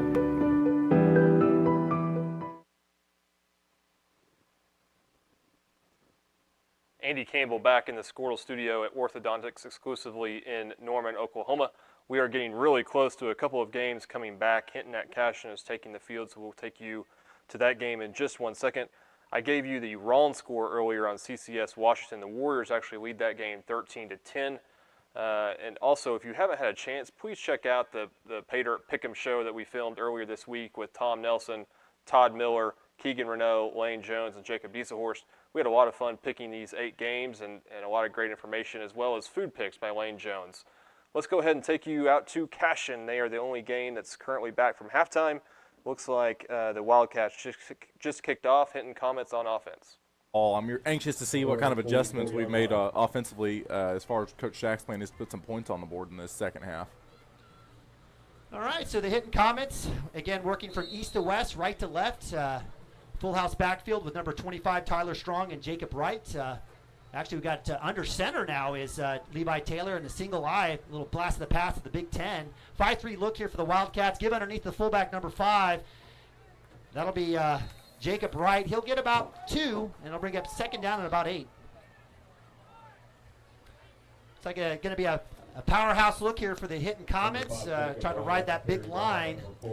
I was trying to see if I got a Camden Maroney sighting coming back in. I'm not sure that I did see him. No, I don't believe so. No, it looks like looks like Cashion's gone to a kind of a 5-2-4 here. So Nabavi and Caleb Duran in the middle at that 5-man front. Motion. Strong. Keep by Taylor. He's got a big lane. Cuts back across Nabavi. Burke and Chase. Comes up, and that'll be a first down. So nice read there by Levi Taylor, allowing the pursuit to over pursuit. Nice cutback. Received a couple blocks, and that'll be a first down into Cashion territory. That's something that all the success they had in the first half when they'd get down the field, when you can't tell numbers-wise, but the success they did have in the first half would when Taylor would get behind his running back, get behind his big offensive lineman, and kind of ride them out as long as he could until he found that lane he could cut back through. And that's a nice adjustment there by Coach Potter, right? Jet sweep, overload to that jet sweep absolutely. side, and he cut it back against the numbers. So 1st and 10 in Cashion territory, 10:55, third quarter action. Jet sweep again. This time it is a give out left side. Big hole coming back underneath is number 25, Tyler Strong, and that'll be a big gain, a gain of about 9, almost 10. Almost at about the 37-yard line. It looks like Camden Maroney's just having a bad day here. It looks like either a hamstring or knee. You got to give some props to Coach Potter's offensive strategy there. Injured player on the field there in Cashion, so timeout on the field. Let's take you to another game just back from halftime. The McLeod Redskins trail this one 12-6 to the Kingfisher Yellow Jackets. Looks like the Redskins are on offense. Of the first half as they got it to Valles, and he busted a long touchdown run to pull them within 12-6. We'll see if they're able to carry that momentum here into the second half. Faked off to Valles that time. Murray, the freshman quarterback, keeps it. Gets about 5. Well, the wind hadn't died down.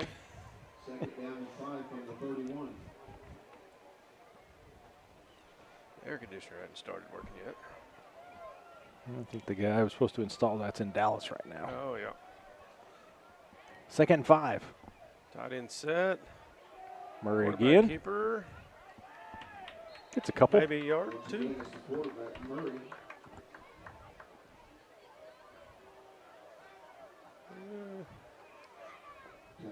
Yard and a half. We'll say a 3rd down and 3.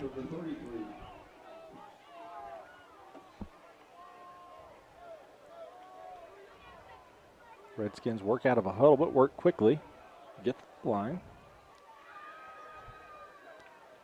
Murray again. Just trying to find a gap, and he did. Got a good one. Gets across the 40 to a 44-yard line. It'll be 1st and 10 for the Redskins. Out of the 44-yard line. Second by Connor Bartman. Thought you might wash my window at halftime. Guess not. Sorry, I was busy. public relations, you know. Made sure you got a peanut butter ball. It's over there. I took a bite of it. It was great.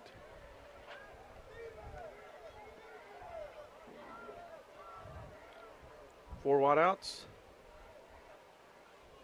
Well, it's been all Murray. This time he's hit in the backfield, dropped for a loss. Karcher got a hand on him, slowed him down. Oh, actually, that's not Karcher. That's number 53. Is that Westfall. Westfall got a hand on him. Loss of 2. Went to that well one too many times.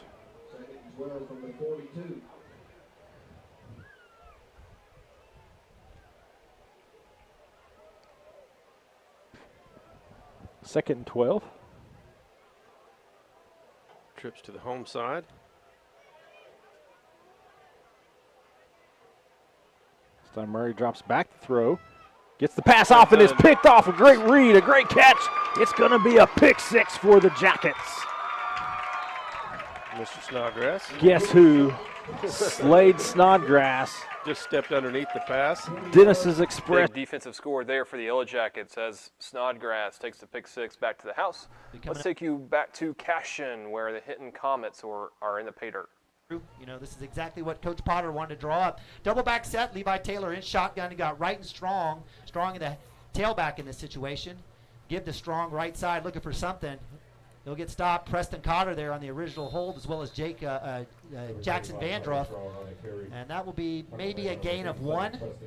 Gain of 1 by Tyler Strong, right? Yep. Tyler Strong coming up a little limp. He'll be replaced, coming in. And as you mentioned, a lot of subs as number 11 has checked in. Jack Brookshire, the junior tight end linebacker, has checked in. Yeah, offensively, particularly on the line and defensive line, that kind of thing. But they do have a lot of depth. A lot of guys are a young team, so, a lot of these guys have the same experience level. Yeah, they're bringing him in to block, basically. He's an extended tight end there. So you've got power left look here with the even a fullback on the right side, double fullback set. They'll go, but fumble, loose ball. Levi Taylor quickly picks it up and is able to get maybe a yard out of that. So credit before to he was met by Jake Branson, it looked like, or no, Joey Wilson. Sorry, Joey Wilson there on the tackle. So that'll bring up 3rd down and long. This is if there's ever a positive for the Cashion Wildcats in this drive, this is it right here. So 3rd and about 7:25 on the clock. Again, a 4.5-minute drive thus far for the Hinton Comets. Again, almost another victory if they come up empty-handed by running almost 5 minutes off the clock. Yeah, there's 5 minutes right there that the Cashion offense is unable to do anything that they've been wanting to do. Taylor, give right side. Big lane opening. Nabavi's there with the tackle. It'll be short of the 4th down, or the 1st down marker. That'll bring up 4th down and about 2 as number 5, Jacob Wright, gets about 5 yards. Following those strong side, those big 2 guys on the left tackle, then with the tight ends on both ends over there, just a good formation for what they were wanting to run right there in that set. What was it, 4th and about 2? Yeah, is this too early to talk about play of the game? Maybe. I'd like to say hopefully not, but it's kind of looking that way as we come down to 6 minutes and 30 seconds in the 3rd quarter. Well, Coach Potter's not going to kick a field goal this time. He's going to keep them on there. 4th and 2 from the 8, 6:28 on the clock. Big down here for the Cashion defense. Cashion rolling up to the line. Taylor with the give inside. Fumble, ball is loose, and that'll be Cashion football regardless. Turnover of downs.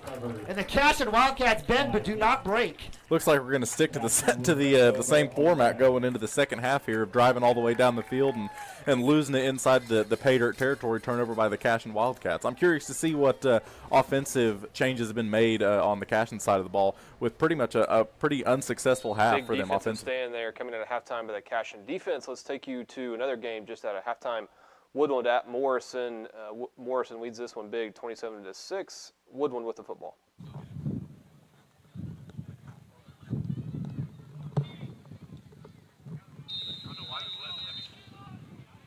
It'll be 1st and 10 from the 41.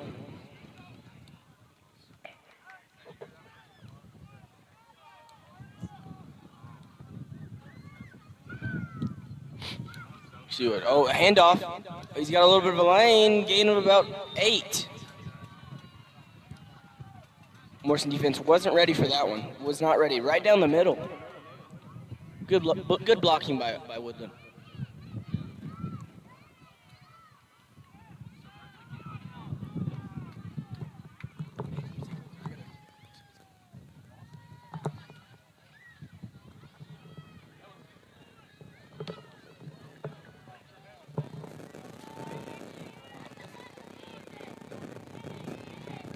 Run up the middle, tackled by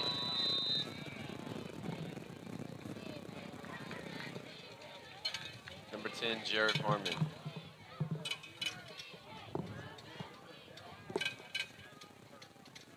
That's going to be a first down, I believe.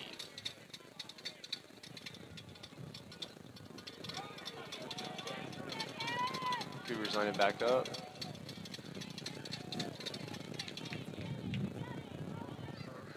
And I don't believe there's going to be a gain on the play.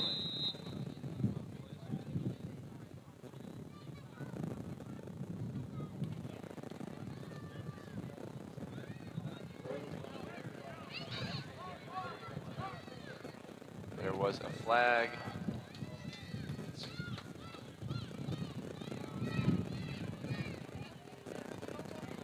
It's going to be against the Cougars.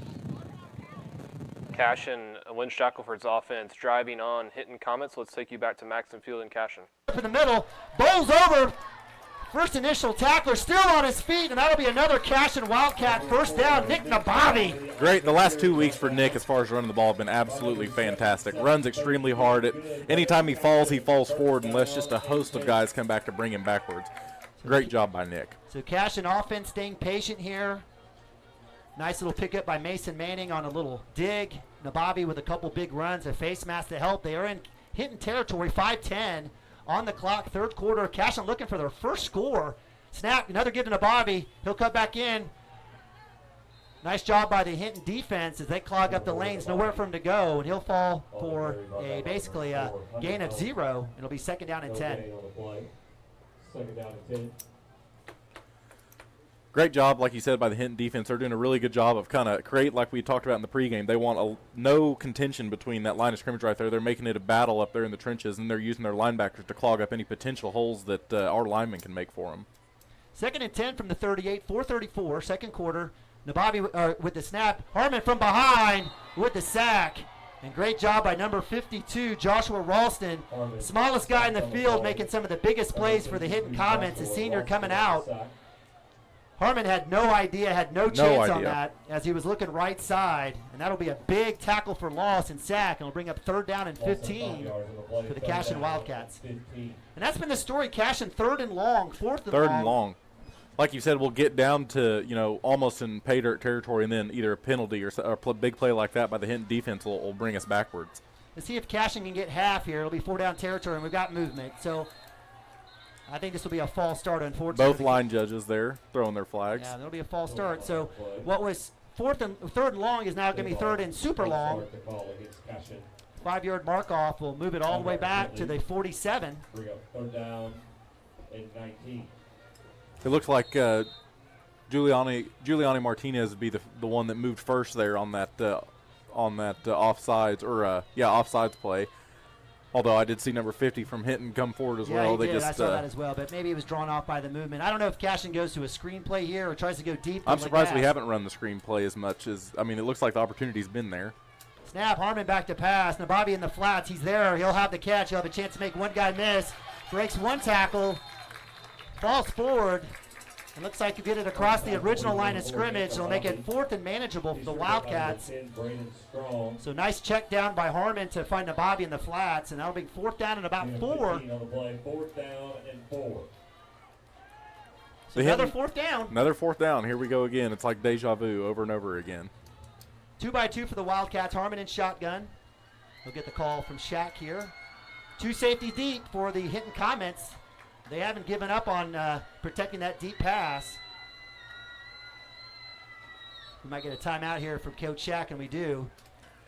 Yeah, one of the things Hinton they've obviously studied all week, and if you listen to the pregame interview. On the field before Cashin's fourth down play, let's take you to Kingfisher, where the Yellow Jackets have a 19-6 lead and the football.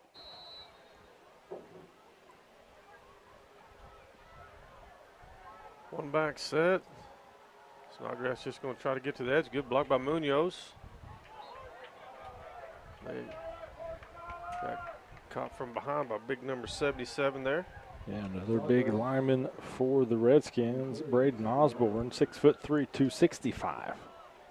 Grabbed the back of Snodgrass's jersey. Heard some Kingfisher fans clamoring for the horse collar call. Not sure he did. Gain of a yard, 2nd down.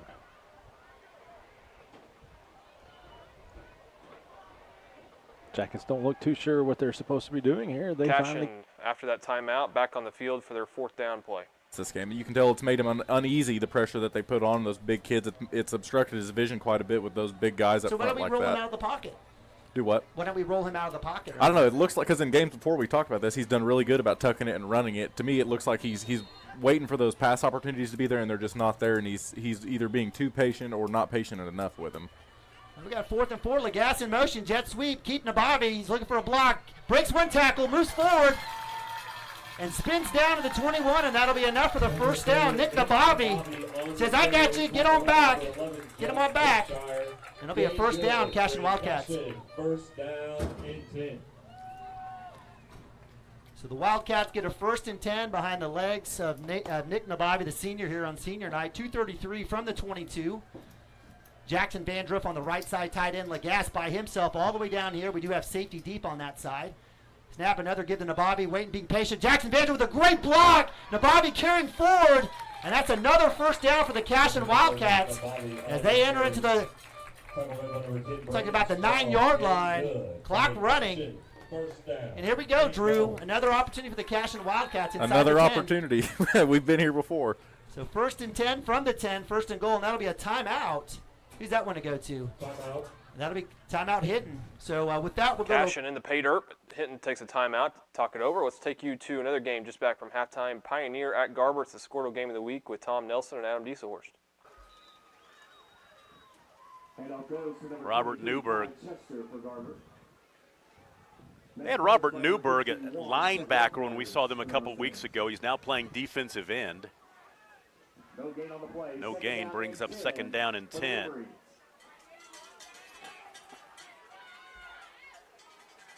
Just underway in the 3rd quarter, 10:45 to play. Garber with the ball, trailing by 2. There's a short pass caught out left side and some running room to Solomon Bishop down to the 41. We'll bring you right back to the game of the week. Let's take you to Cashin where the Wildcats are in pay dirt. And this score isn't, we're not lying to you here. It is 0-0. 2:11 left in the 3rd quarter. It's been a defensive battle. Hasn't been perfect for the Cashin Wildcats. Give credit to Hinton on getting 3 turnovers, but the Wildcats are traveling and they're driving. 1st and goal from the 10. Harmon with the keeper. He's got a block. Cuts back inside to the 5. Touchdown, Cashin Wildcats. Ben Harmon, 10-yard run, and just like that, thank God, the Wildcats find the end zone. Thank goodness. Talk about people that had a great game. Nick Nabavi's been running the ball extremely well in a game that Coach Shackelford wanted to throw the ball a lot more. Coach Shackelford's offense finally gets on the board there. And Cashin, let's take you back to the game of the week. Garber moving the football. Right, and a couple of guys in the offensive line jumped. I'm going to ask, they think they were drawn off, but now mark it back 5 yards.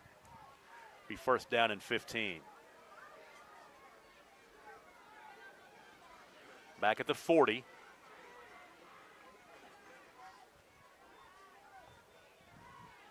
Penalty will go against Garber. 1st down and 15 for the Wolverines.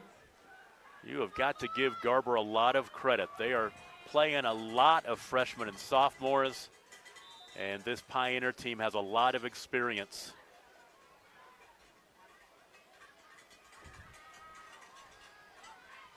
Left side out in the flat. There's Tydante Chester.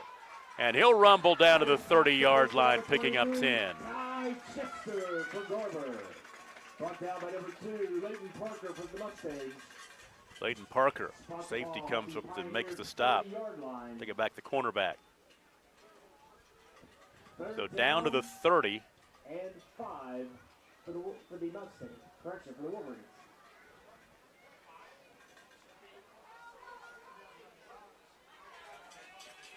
So 2nd down and 5. Empty the backfield. Try to lay it out there right side for David Nagel. Nagel, he hitched up and went sailing over his head, incomplete. So that'll be 3rd down and about 5 or so. 3rd down and 5 for Garber.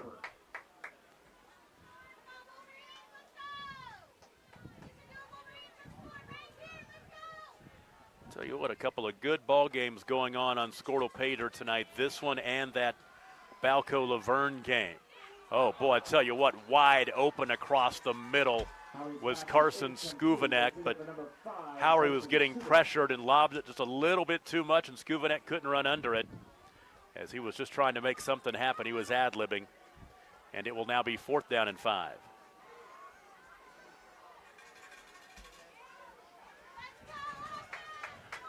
So 4th and 5 for Garber at the Pioneer 30. They got to get inside the 25 to move the chains.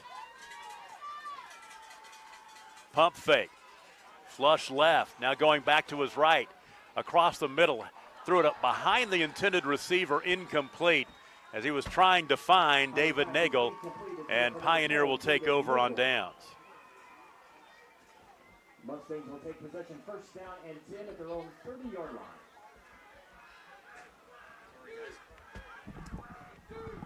So Pioneer will take over first Our down. last game, just back from halftime, CCS at Washington. The Warriors leading this one 13-10, but CCS with the ball and driving.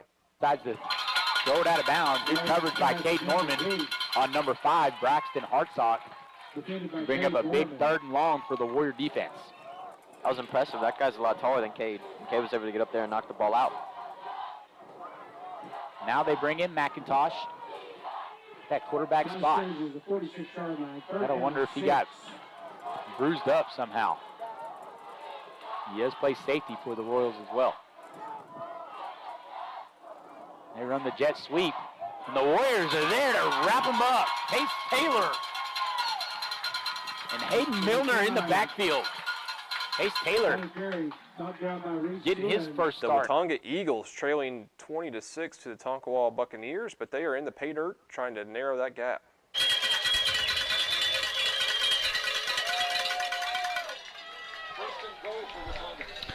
Bring up a 1st and goal. Eagles with about 7 to go. Maybe 8.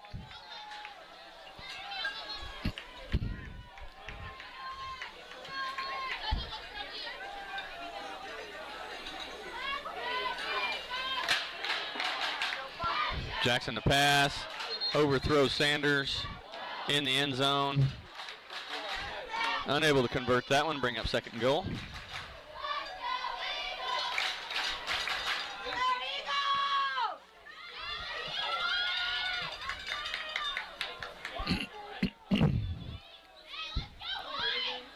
Second goal from the Buck 8.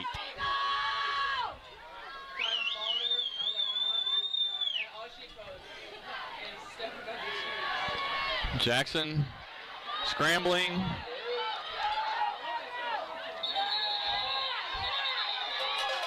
So the referees blew that ball dead when Jackson was still driving and still making yards. So they're going to blow it dead for a little bit of a loss. He lost about 3 or 4 yards on that.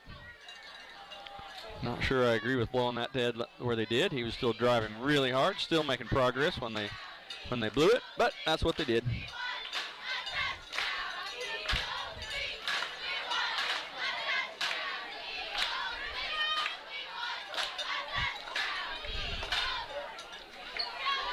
Jackson back. Long pass. Caught by Dunn, and he's in the end zone. Touchdown Eagles. Touchdown, touchdown, touchdown. Great touchdown catch there for the Watonga Eagles as they're making that game interesting. Meanwhile, Jones scored with a long pass play to tie the Crossings Knights at 14. Let's take you down to Pioneer at Garber. The Mustangs are in the pay dirt. 1st and goal from the 6. This time they'll give it to Humphreys, and Humphreys into the end zone. Touchdown Pioneer. And now the Mustangs, a big 2-point conversion right here could put them up 2 possessions as they now lead 22-14. That was big possession here. 3rd quarter for Pioneer. Pioneer extending their lead over the hometown Garber Wolverines. So let's take you now back to the Panhandle. We've had some Wi-Fi issues with this game, but Laverne trailing by 2, but in the pay dirt. Adam Creason, number 42, in on a stop for the Bulls.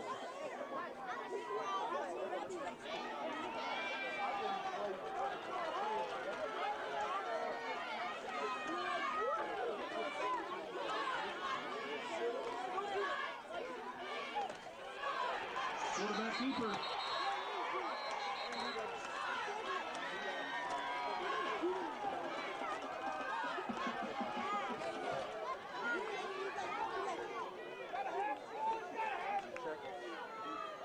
No gain on the play. 35.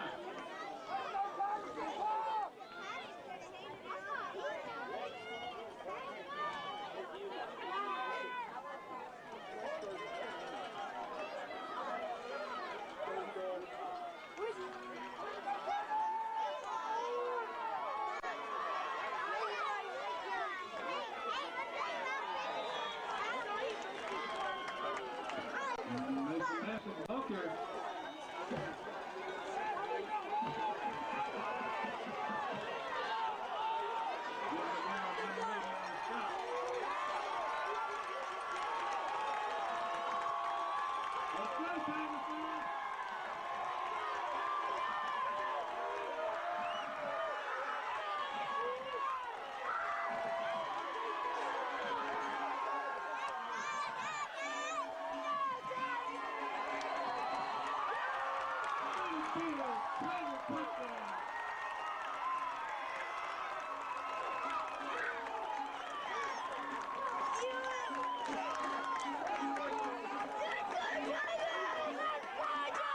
No audio there in the Laverne game, but what a football game that's turning out to be as Laverne takes the lead early in the third quarter. Let's take you back to Cashion, where the Hinton Comets trailing 6-0 on offense and driving close to the pay dirt.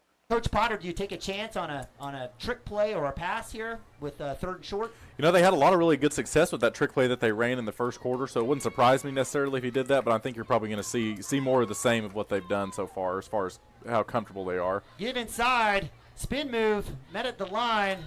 It'll be close as Jacob Wright gets free for a second. He's immediately tackled. It looks like it'll be short, and they might actually have a measurement here. We'll be right back to Cashion. Let's take you to the game of the week with Tom Nelson and Adam Dieselhorst. Garber Wolverines on offense. 3 on the run, 2nd down and 7.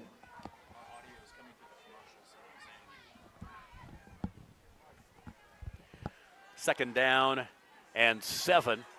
Howery flushed right, trying to make something happen. He'll end up picking up a yard or two. Number 11, Brett Howie on the quarterback keeper.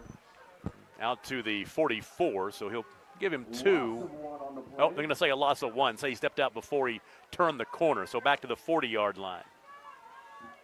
3rd down and 7 for Garber. So now it's 3rd down and 7. And since Garber scored with 1:53 to play in the first half, they've really struggled to move the football offensively. That ball's caught. Second effort gets near the sticks. I think he's going to be really close, Tom. Solomon Bishop struggled and worked to get the first down yardage, but he's going to be about a half a yard short, if that much. Out to the 48, he'll gain 8. I don't know if Chester is banged up or hurt, but he's been over here on the sideline this whole offensive possession. 4th down and inches. You'd want him in the ball game right now on 4th and very short.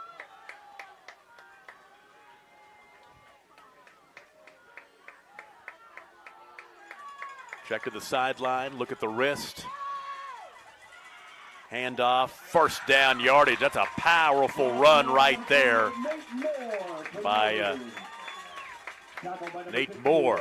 It's only his 2nd carry of the night, but that's a big one. Across midfield to the 48-yard line, a big 4-yard burst to move the chains for Moore. His 21st carry of the season. 1st down and 10 as Garber keeps the drive alive. Out to Tydante Chester. Yes, Chester finally dragged down from behind by Newberg.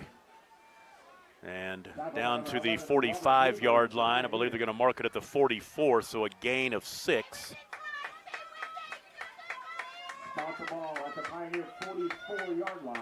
Chester, 10 catches tonight. He had 5 coming in for the whole season.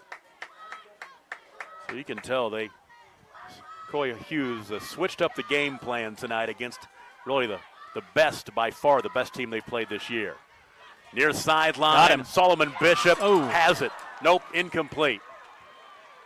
Tell you what, that post was right in my way. I thought he had it, and then the post got in the way. Well, he jumped up and he had it, and then when he turned to tuck it away, I think the defender was right there, and the ball kind of bounced a little bit off his shoulder pad. So good defensive play there by Pioneer. Heck of a throw.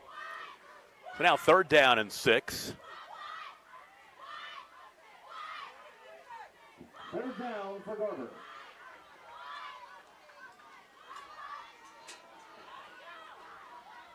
And it carried about 2 yards shy of the 1st down. And that was Mark Bishop, his 3rd carry of the night. Set Lopez on the stop, a gain of 3. Brings up 4th down and 2. And it's a long 2, about 2.5.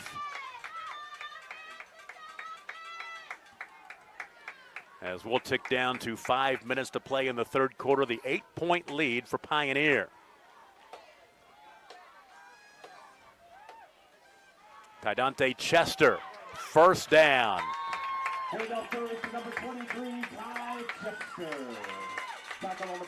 Down to the 37, picking up 4.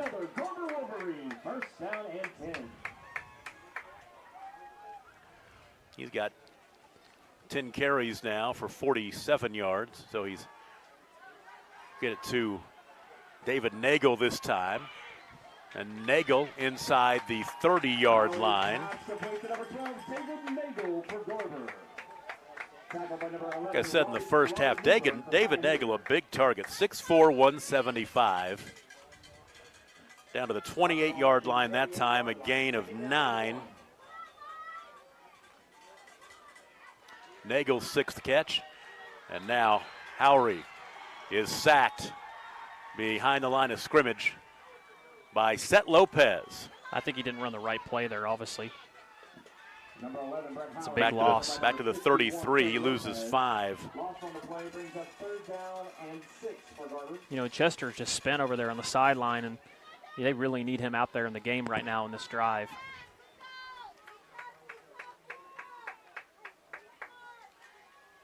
Definitely 2-down territory, as it's been all night for Garber. They don't need to get the whole enchilada right here. Howry trying to buy some time, directing traffic. Now he wants to run, chase down from behind at the 30. He'll pick up about half of what's needed to bring up 4th down and 3. Well, he didn't see, but actually when he was looking to the right side of the field, he had Skuvanek open kind of in the flats, but I think he was kind of blocked by a defender. So now it's 4th down and a long 2 again.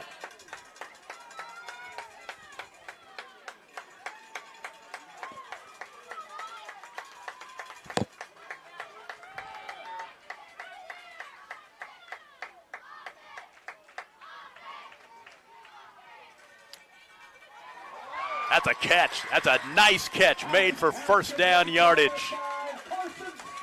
Carson Skuvanek had a man draped all over him. The ball deflected up into the air, and he caught the deflection. So down to the 24, picks up 6 yards, a big 6-yard gain for Skuvanek. We'll be right back to Garber, but let's take you to Cashin for just a couple of plays here. The Wildcats leading at 6-0 with the football. I think if you're looking at a player of the game for Cashin, you can't look anywhere else but Nick Nabavi for the runs that he's had in the game that we were supposed to be able to offensively throw the ball a lot more, and Nick's kind of helped us out a lot in that standpoint. Well, we're not over yet. Not over yet. One of those not wide over receivers yet. can make a big play here. Harmon shotgun, keep, slant to Manning with the catch, spin move back to the outside, stay in bounds, Manning, he cuts up, 45-40, 35-30, he could go! And we do have a whistle out of bounds. Goodness, I thought that was going to be it. I did too. Just call me Nostradamus. I thought we had a chance on that one. Manning, fantastic move, curls it back outside, robbed of another 70-yard touchdown, but it'll be enough for a 1st down, and if there's any situation, keeping that clock rolling for the Cashin Wildcats. Absolutely. I always feel so bad for Mason. He gets those huge plays that almost go in for a touchdown or do go in for a touchdown, and they end up getting called back for one reason or another. But still, you can't argue with the effort and the good hard run by Mason. Yeah, fantastic. Fippen checks in for Manning, get to Nabavi. He stays patient, cuts back inside, gets hit. Nothing there as Number 7 gets a little bit of extra love on Nick Nabavi. Maybe they're BFFs, maybe they're pen pals or something, but sharing a little extra words there. That'll be a loss of 1. I'll bring up 2nd and 11 as the Cashion Wildcats find themselves in Hinton territory at the 45. Gavin Phippen again staying in for Mason Manning. We've got Jackson Vandruff on the left side, tight end, trips out right. Harmon in shotgun, in usual. Hinton staying in that 4-3 look. 25 seconds on the play clock, plenty of time. As conversation back and forth between Ben and Coach Stack on the sidelines there. With the keeper on the pull, cuts back in, and that'll be enough for another Cashion Wildcat first down. Great job by Juicy Martinez and Chase Ritter on the guard tackle counter. Nice read by Harmon, and the Wildcats are working, clock rolling with another first down. That's a play I would have liked to have seen a lot more in the first half, maybe. After things started not rolling the way we wanted to, I'd have loved to see that that counter combination right there. Love seeing that, and Jackson Vandruff will get a rest as Mason Manning will check back in. 2-by-2 for the Wildcats. We've got Lagasse and Phippen down below. Love seeing and saying the name Gavin Phippen. Up top, we've got Gilbert and Manning. Nabavi to the left of Harmon. He'll get the ball right side, looking for a lane. And great job by the linebacker, number 5, Jacob Wright. Heat-seeking missile comes in and hits Nick Nabavi for another loss. Tackled by number 5, Jacob Wright. Loss of 1 on the play. That's a play where a situation where Nick, I appreciate his patience, probably just need to get his nose towards the ground and head forward north and south. And going to get a few. Just get 2 or 3 and keep the clock rolling, keep it manageable. So 2nd and 11 on the loss of 1, 3:27. Hinton's got 1 timeout. If Cashion keeps this ball rolling at some point, Coach Potter's going to have to use it. Snap, give to Nabavi, cuts back in, small lane. He's still on his feet. He'll get back to the original line of scrimmage, and that'll be 3rd down and about 10 here. And I don't know if it's going to be on this down or the next down if Coach Potter uses that timeout.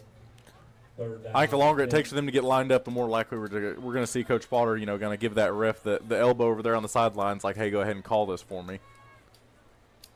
23 seconds on the play clock, 2:51 on the game clock. Cashion up 6-0.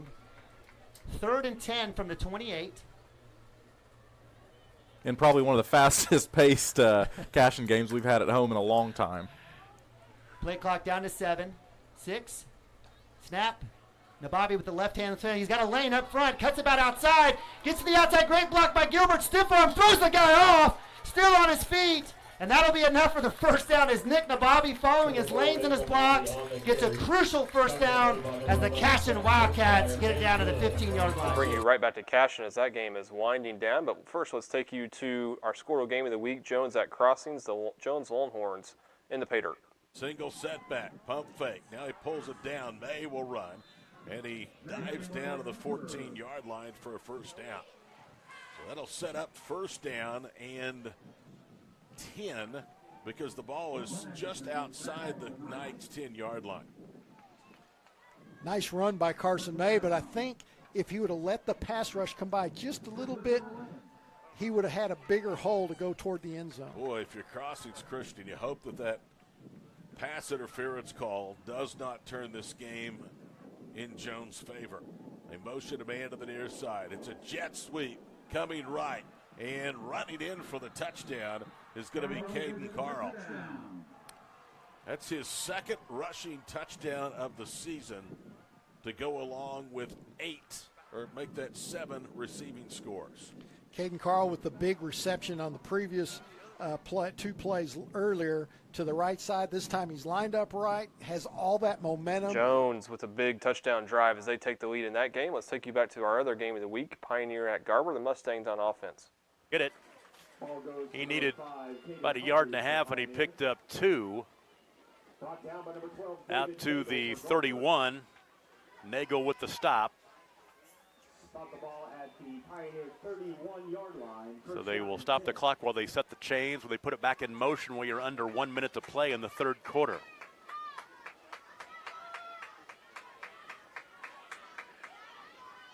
Each team has scored a touchdown here in the 3rd quarter.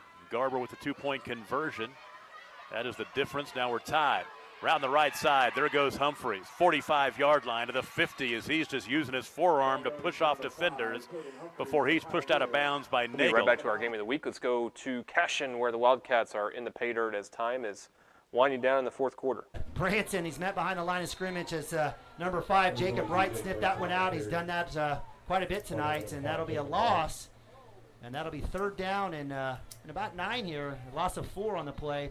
Minute 24 on the clock. Looks like Branson will give Nick Nabavi a pat on the shoulder as he heads to the sideline. Nick Nabavi will be checking back in. Play clock at 24, so Cash and Wildcats don't have to snap with about 40 seconds left on the clock.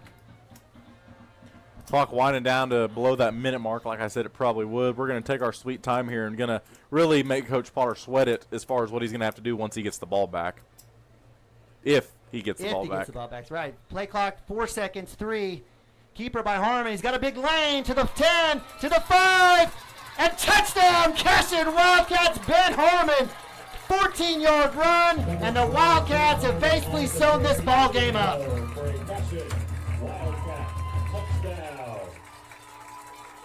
I said it 3 or 4 times already in this in our CWTV coverage here. Big touchdown there by Ben Harmon as the Wildcats are going to go ahead and win that football game. Let's take you to Washington. The Warriors lead this one 13-10 and have the football and are driving. For the Warriors. Yes, you see the Warriors really going in the run game this second half. They're trying to find a way to win, and it's working for them. Scott, again, up the middle, and the line pushing it forward. Still going forward. Major Cantrell in there trying to help his running back some, too. 10-yard gain gives the Warriors a first down. And the way their defense has been playing, you know, if they want to run the clock, I don't think it's the worst idea in the world. They're up 3 points. Oh, Scott's got to take a breather. Kate Norman in for the senior running back. He looks like he's a little tired, Cole does. Takes his helmet off. Gets looked at by trainer Leslie Beatty. Handoff goes to Kate Norman. Nice run there by the sophomore running back. 5-yard gain. Kate Norman with a touchdown a couple weeks ago on a 24-yard run against Purcell. 2nd down and 5 with 26 seconds to go in the quarter. Scoreless 3rd quarter so far. Cantrell trying to get the defense to draw off sides. Unable to do so.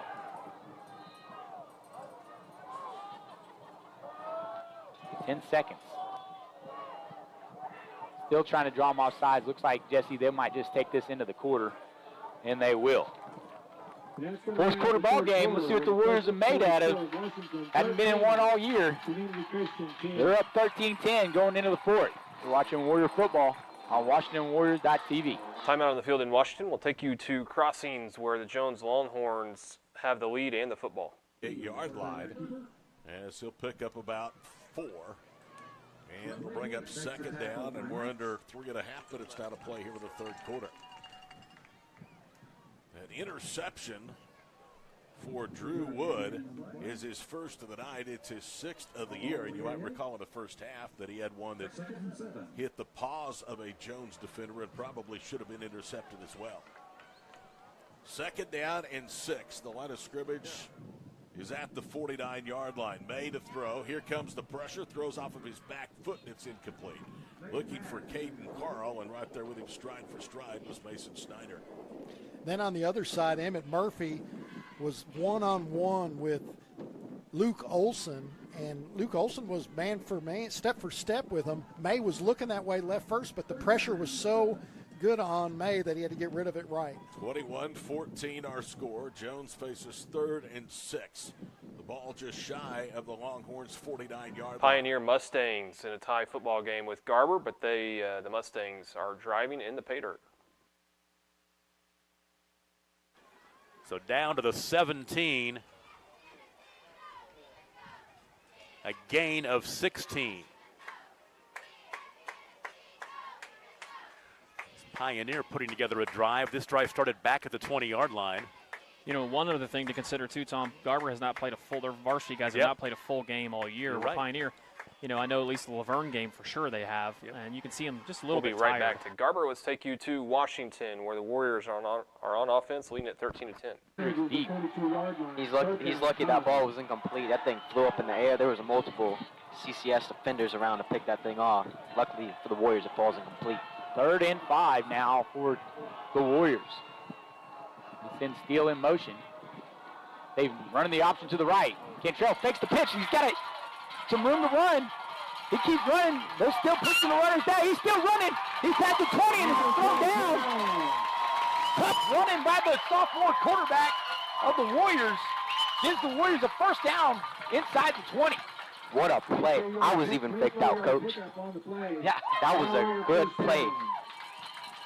They've been running that jet sweep with Lane Steele the entire evening, and I was wondering when they were going to pull that and run the option. Sure enough, they did it at a perfect time. First down and 10. Handoff goes to Cole Scott. Again, Montgomery there on the end. Get the tackle. Montgomery got to have double-digit tackles on the evening. Second down and 8 for the Warrior offense. Warriors going run heavy this half. Can't remember a complete pass this half, can you? I think Major might have passed it 2 or 3 times, if that. 10:48 to go in the ballgame. Handoff goes to Cole Scott. And he is tackled and wrapped up in the backfield by number 50, Jay Kroger. Jay Kroger, check that. No gain on the play. Will bring up 3rd down and 8. Got to think this is 4-down territory. Don't have the kicker that we had last year with Cade Du Bois. We got some capable kickers, but I think our offense might be a little bit better than our kicking opportunities. 2-down We'll be territory. right back to Washington. Let's take you through the game of the week. Pioneer at Garber. The Mustangs are in the pay dirt.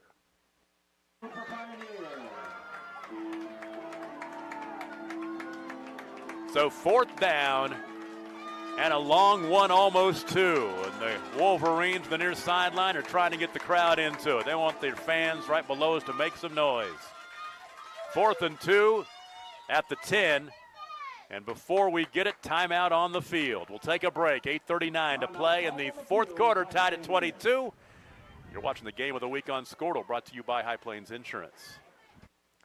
You are looking live at Hinton at Cashion. You can tell those two teams are shaking hands. Cashion wins this one 12-0 as Tony Wood's defense pitches a shutout, hard-fought game by the Hinton Comets. Cashion moves to 6-1 on the season. Let's go back to our other game of the week, Jones at Crossings. Jones leads this one 21-14.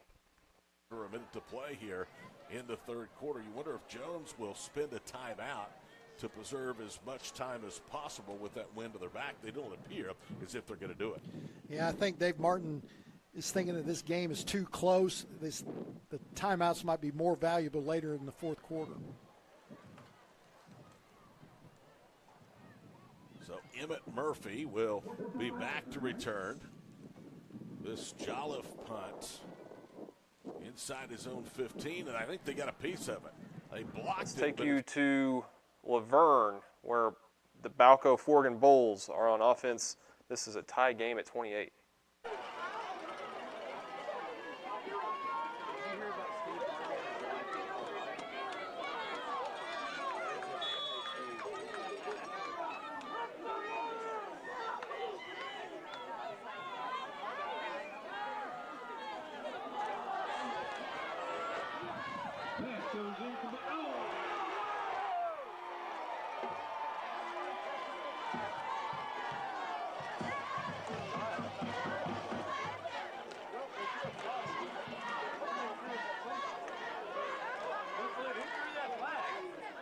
Back at the 20-yard line, and Ty Parker into the end zone. Touchdown, Pioneer.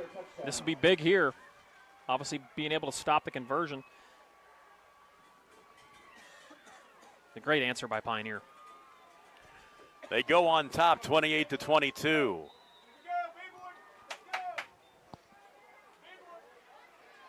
Big 2-point conversion for both teams. They're going to run power sweep by the quarterback. Oh, little pop He pass. wants a little throw it right side. Ball caught They don't complete many passes. That is a big one to Newburgh. Big conversion there for Pioneer. Let's take you back to Laverne where the Balco Forgan Bulls are on offense.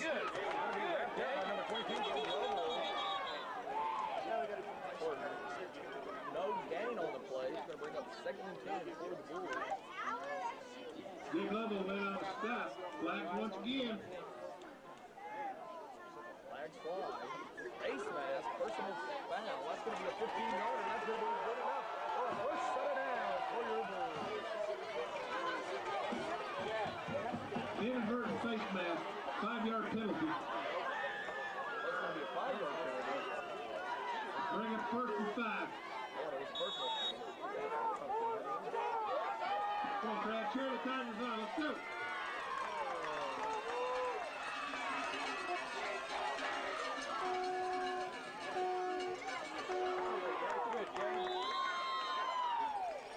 Quarterback keeper, Medina.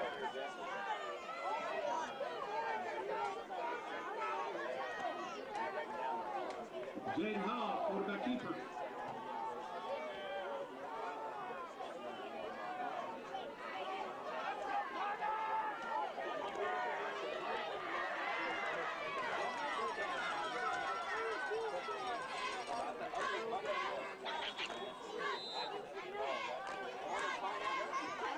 Timeout, Southwood Portland.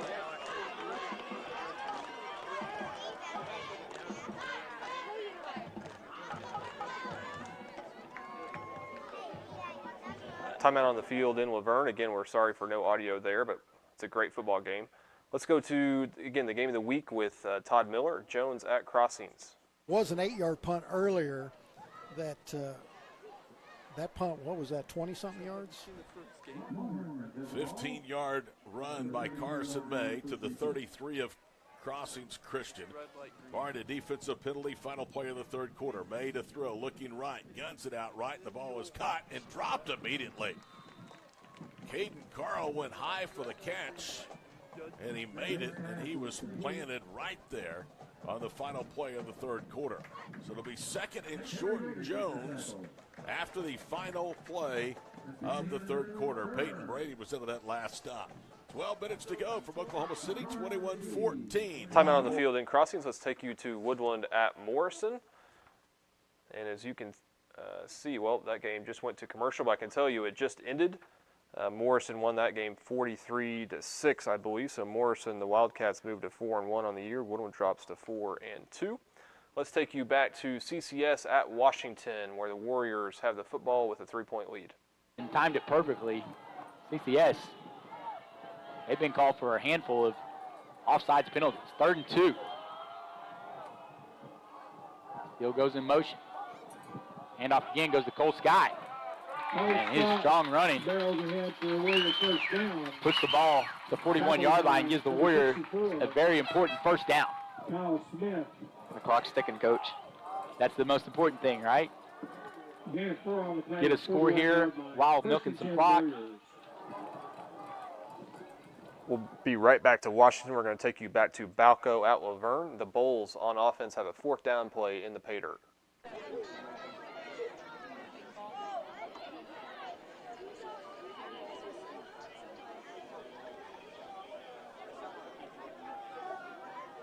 So you can hear me earlier in the game, can't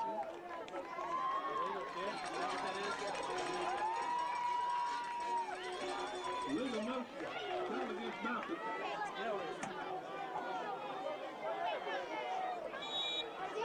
Procedure penalty.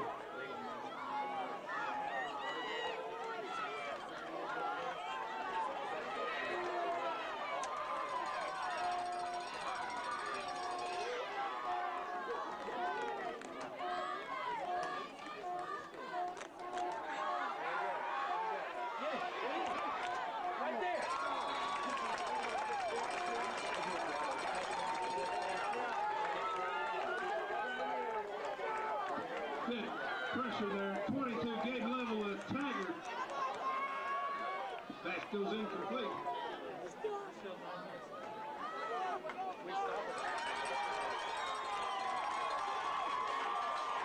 .944 to contact.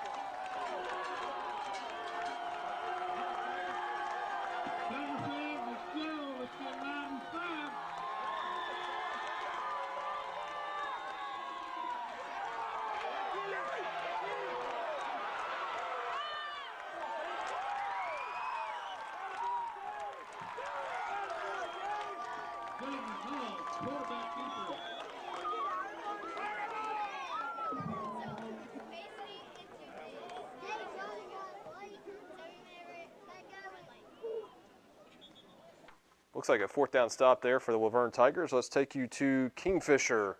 As you can see, that game has ended. Kingfisher Yellow Jackets win 28-6, and they move to 5-1 on the season, ranked top 10 in Class 3A.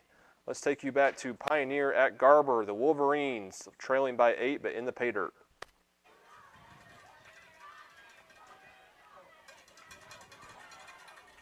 Howery out on the left side, gets it into the hands of Solomon Bishop. Another catch for Solomon. Short gain down to the 11, gaining 6. 7 on the play, 2nd down and 3. Bishop has 8 catches tonight. This time they will hand it off up the middle. And pushing the pile is Carson Bishop, another freshman, getting a big carry right there. Down to the 9, picks up 2. Gain of 2 on the play, 3rd down and 2. So it's 3rd down and 2 now, as we'll tick under 6 minutes to play in the ball game. Garber down by 8, trying to even it up right here. Left side. Down to the 5, which should be enough for the 1st down. And another catch to Solomon Bishop. Newberg with the stop. They'll mark it down to the 6-yard line.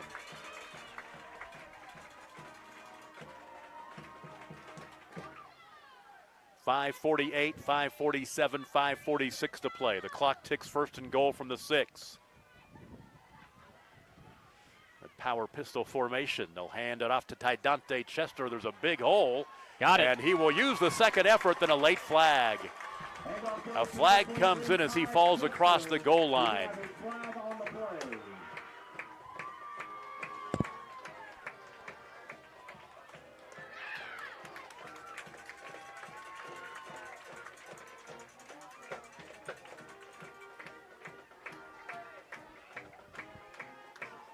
Official will come over and discuss it with Coy Hughes.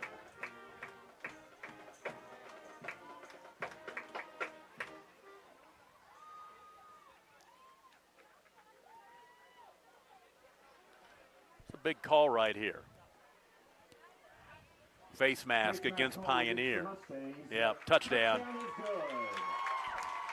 They'll take it on the kickoff, obviously. Yep. So Ty Chester will score from 6 yards out. This is obviously a big play here. 30-28, they go for 2 in the tie with 5.5 to play.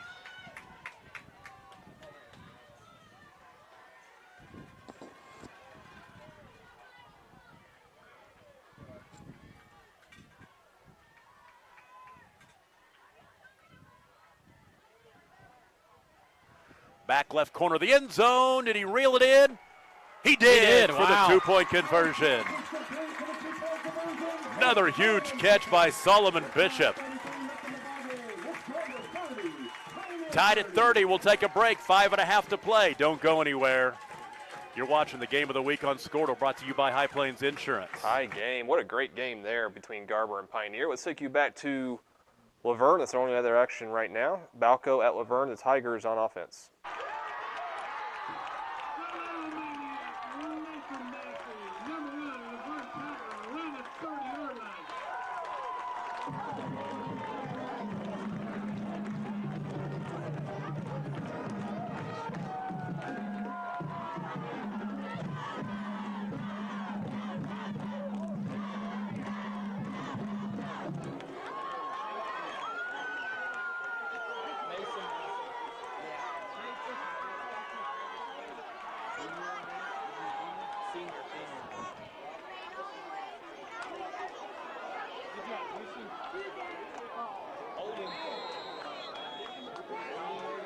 Malcolm with the ball carrier.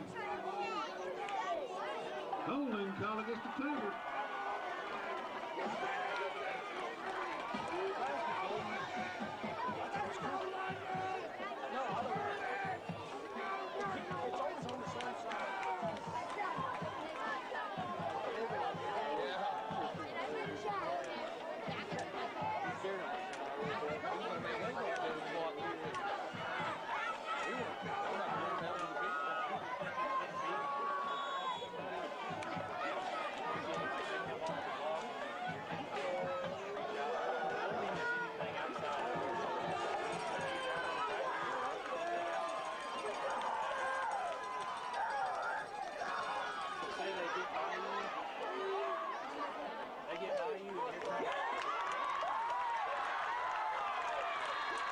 Plus yards, quarterback keeper, Peyton Freeman and a touchdown.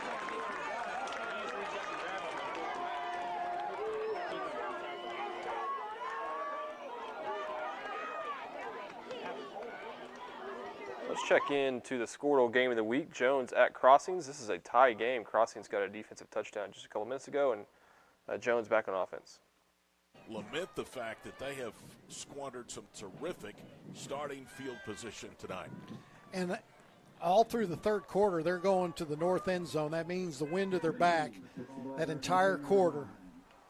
1st and 10 for the Longhorns at their own 10-yard line. 21 all. 9:28 to play in the ball game. They go to the ground game. They're going to hand it off. Calvert coming right. Flag is down.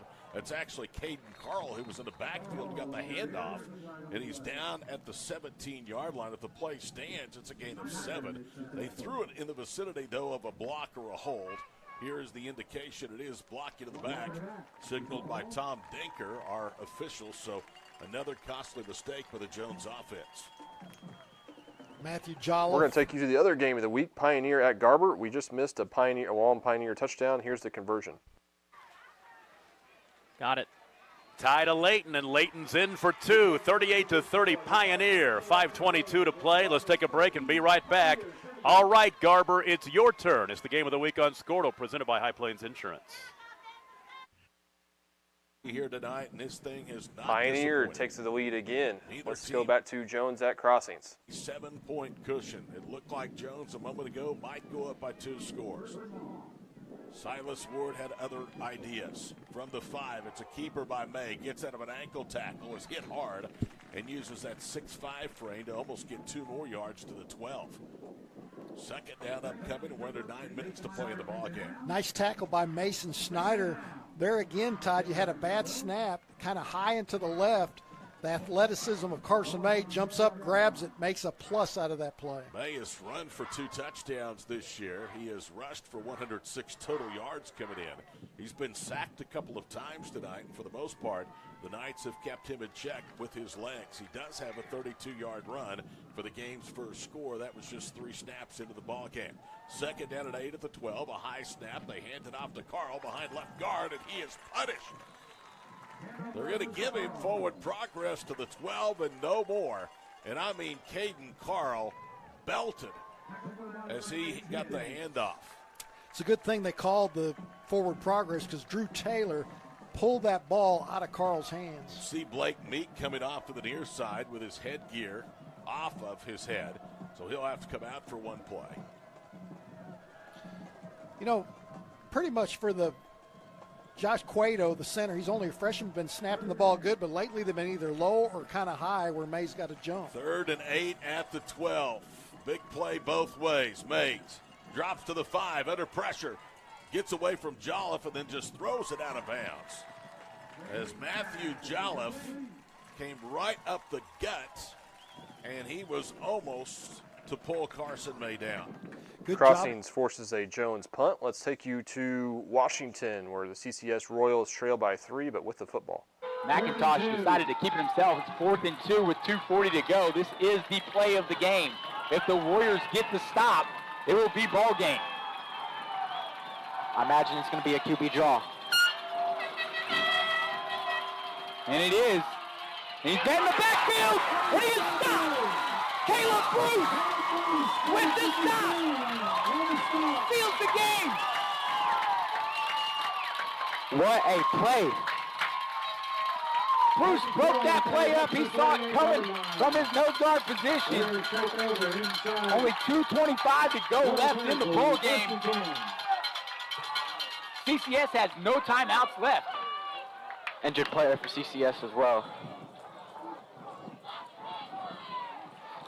What a play by the lineman from Washington. Caleb Bruce had a big first half, getting after it in the trenches. Washington Warriors with a big defensive stand, but let's take you to Laverne. The Tigers, Laverne Tigers, are in the pay dirt.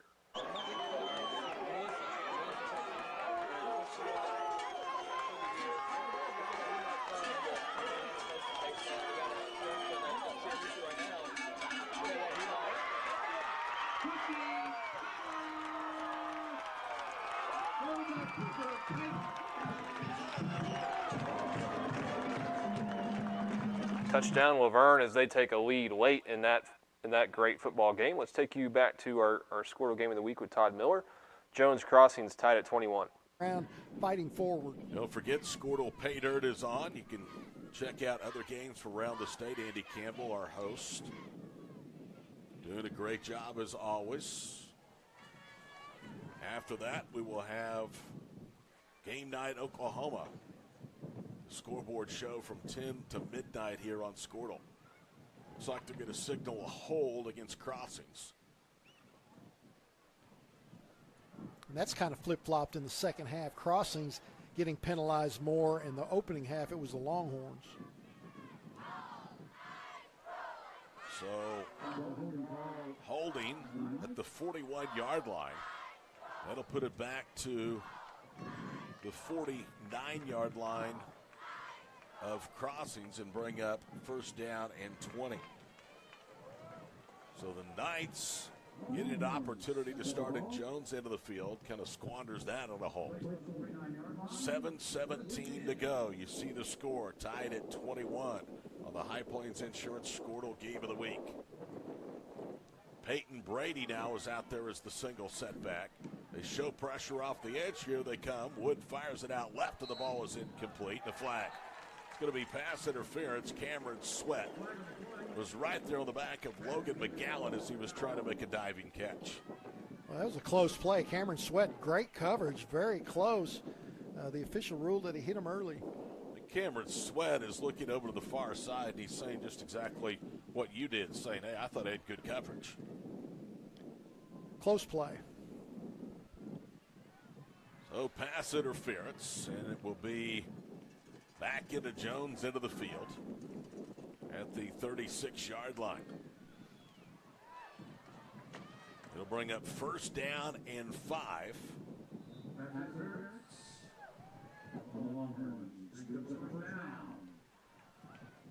7:13 to play. Crossings looking to get something for their offense. Jones trying to continue what has been a good defensive effort in the second half. Wood claps his hands. He'll hand it off. Peyton Brady in trouble and smothered under. Back at the 40-yard line. It's actually Silas Ward, not Peyton Brady, that was back there. And Ward, who's had a big second half, is going to lose 4 yards. Great timing that time by T.J. Thompson of the Longhorns, getting in the backfield for the spin-around tackle. Silas Ward has gone almost all the way tonight at tailback. Justin Walraven had an 80-yard touchdown run, though, in the first half that gave Crossings a 14-7 lead at halftime. Low snap. Wood feels the pressure, throws it out left, and the ball is incomplete. Through the hands of the intended target on the near side. And that is Nate Rouse. So you had 1st and 5, Scott. At the 36, it's now 3rd down and 9, 2 snaps later at the 40. Another snap that's not easy for the quarterback to handle. This time on Crossings, caused Drew Wood to kind of rush that ball, that pass, when you had an open receiver along the sideline. Only 2 first downs, and one of those via the penalty for the Knights here in the second half against Jones' defense.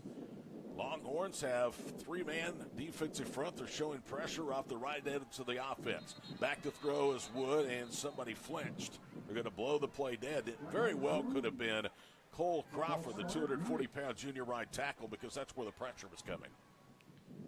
Boy, you talk a penalty fest here. He had first down for a long time. We'll be back to Crossings in just a couple of minutes. Let's take you to Pioneer at Garber. The Mustangs lead this game by 8 and are also in the pay dirt. Ball while you're doing it. Yep, no doubt about it. So from the 15-yard line, right up the middle for short yardage is Leighton Parker, who's been big in this fourth quarter.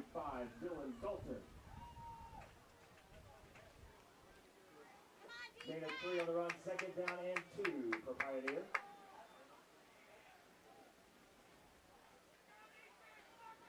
He picked up 3 down to the 12-yard line. Clock rolling, will go under 2 minutes to play. 15 seconds on the play clock, and Pioneer is going to milk this play clock down.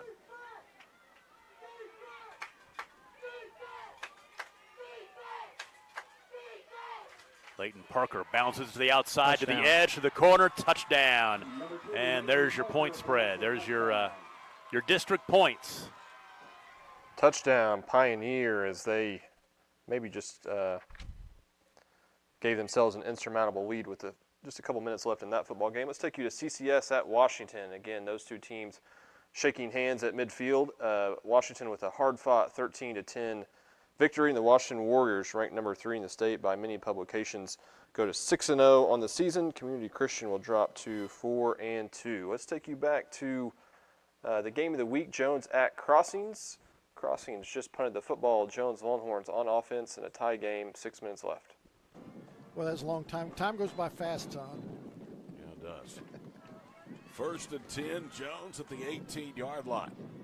21-21 on homecoming night for the Crossings Christian School Knights.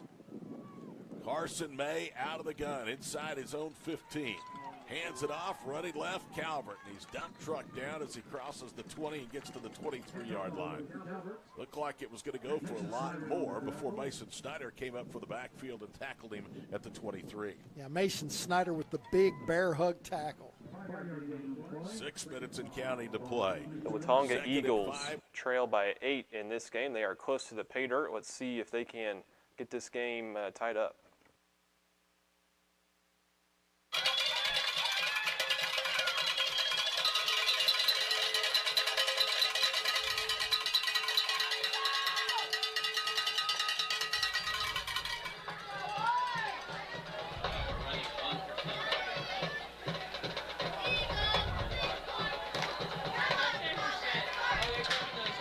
Receivers left, one right. We've got number 16 out to the right here. That is Yvonne Carmona. Jackson passes to Kamen. He gains a few yards, maybe one.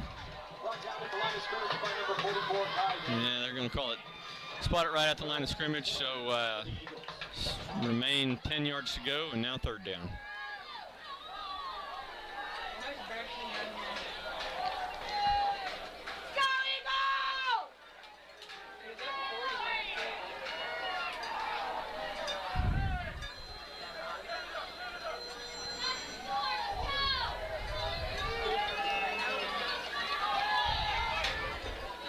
Jackson back, 2 left, 2 right. Jackson to pass. He's got white shirt, no connection, 4th down.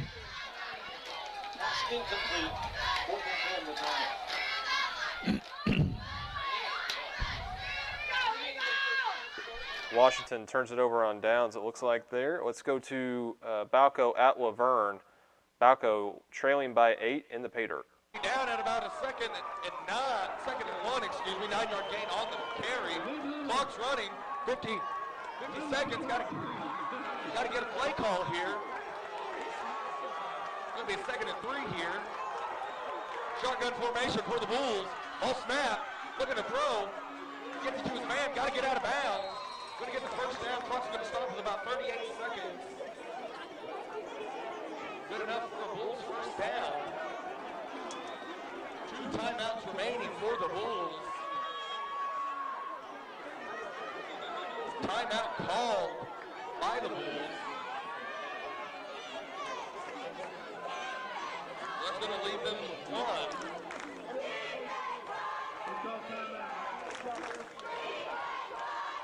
So that's going to be a timeout for the Bulls. So we're going to take one with them as it's coming down to the wire here in Burn, Oklahoma. Bulls trailing by 8. We'll be back. 5.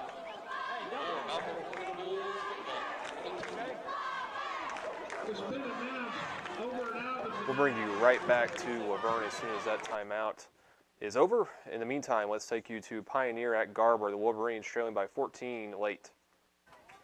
Personal foul called against the Mustangs after the penalty. Garber's got the ball. So down to the 20-yard line after the penalty.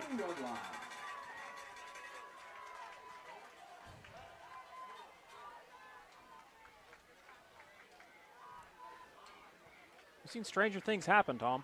Oh, yeah. They get in here in the next 20 seconds or so, and an onside kick goes their way. Oh, nice. Ooh. Little draw play, but boy, Pioneer stayed home. I think it was Newberg who stayed home and made the tackle. Yep. Let's go back to Balco at Chester Laverne. for a 10 for the Bulls. 28-36 is your score. 37 seconds remain. Shotgun formation. Hall looking to pass. Double move, looking for the end zone. Forces one in. It's going to be incomplete. Almost intercepted by the Tigers. Scary pass there by Jaden Hall. Trying to force one into the end zone right there. Incomplete with 30 seconds left.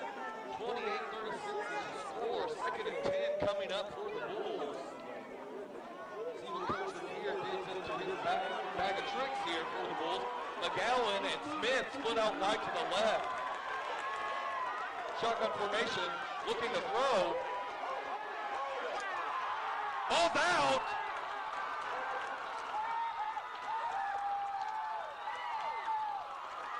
Flag's down though. Tigers recover. Penalty markers are down, being waved off. And it looks as if the Tigers are going to win the game. 36-28, 25 seconds remain.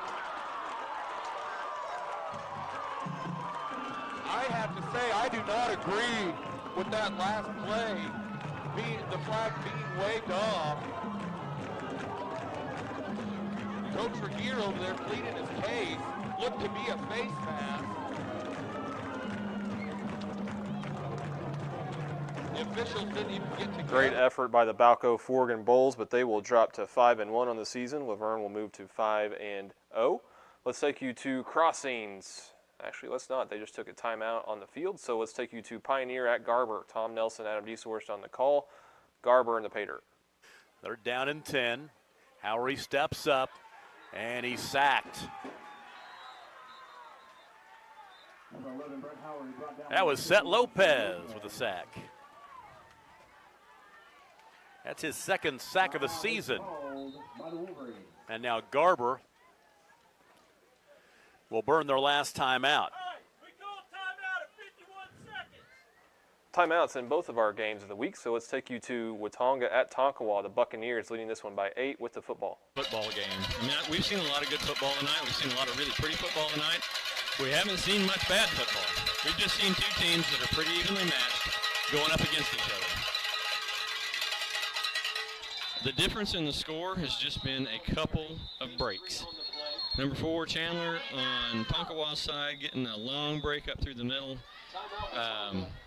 in the 3rd quarter there to put them up by 26. And we've had several. Timeout on the field here in Tonkawa, so let's take you back to the game of the week in Crossings.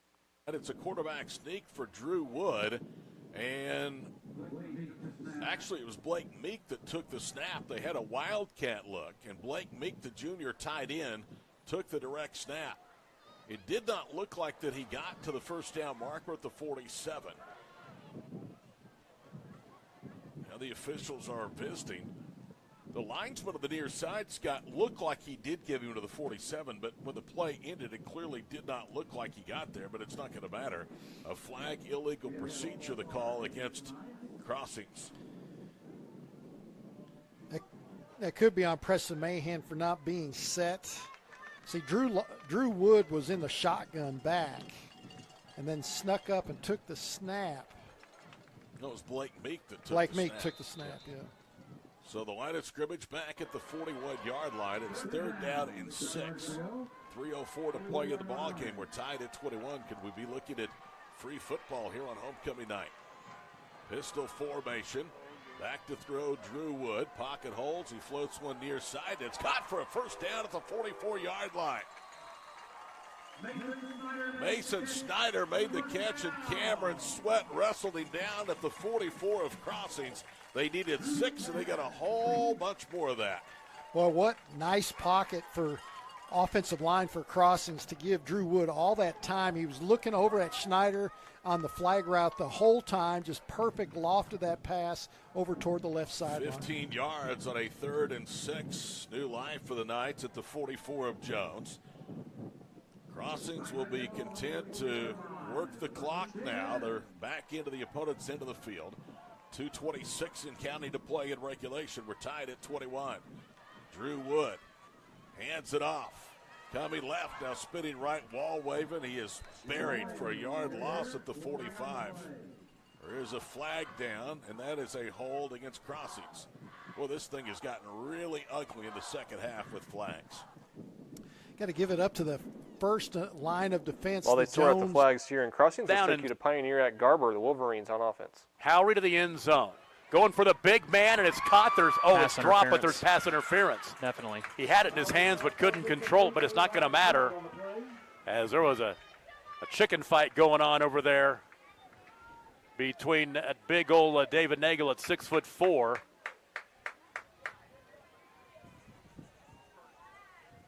And who was that? Was that Keegan Beaver over there again? I think it was. Yeah, and he made a big defensive play on the possession Yeah. before that a lot of the fans thought maybe it was a pass interference, and they finally got that pass interference call.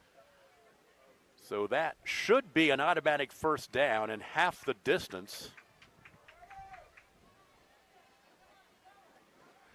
With 49.5 seconds to play. So it should be first and goal from the 10. That's correct. Don't know, not sure what the discussion is.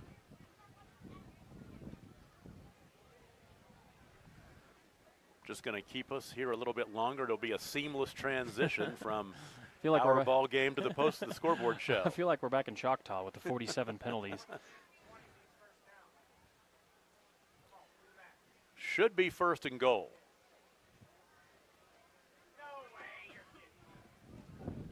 Oh, they're going to measure. Now, why would they do Let's that? take you back to the other game of the week in Crossings as we're getting those penalties sorted out there in Garber. Good. Always a pleasure for Skordle to come here and be part of their activities. I've got to say, this is the first time I've ever called a game on the CCS campus, and I've enjoyed it. First down at 10 to the 41-yard line.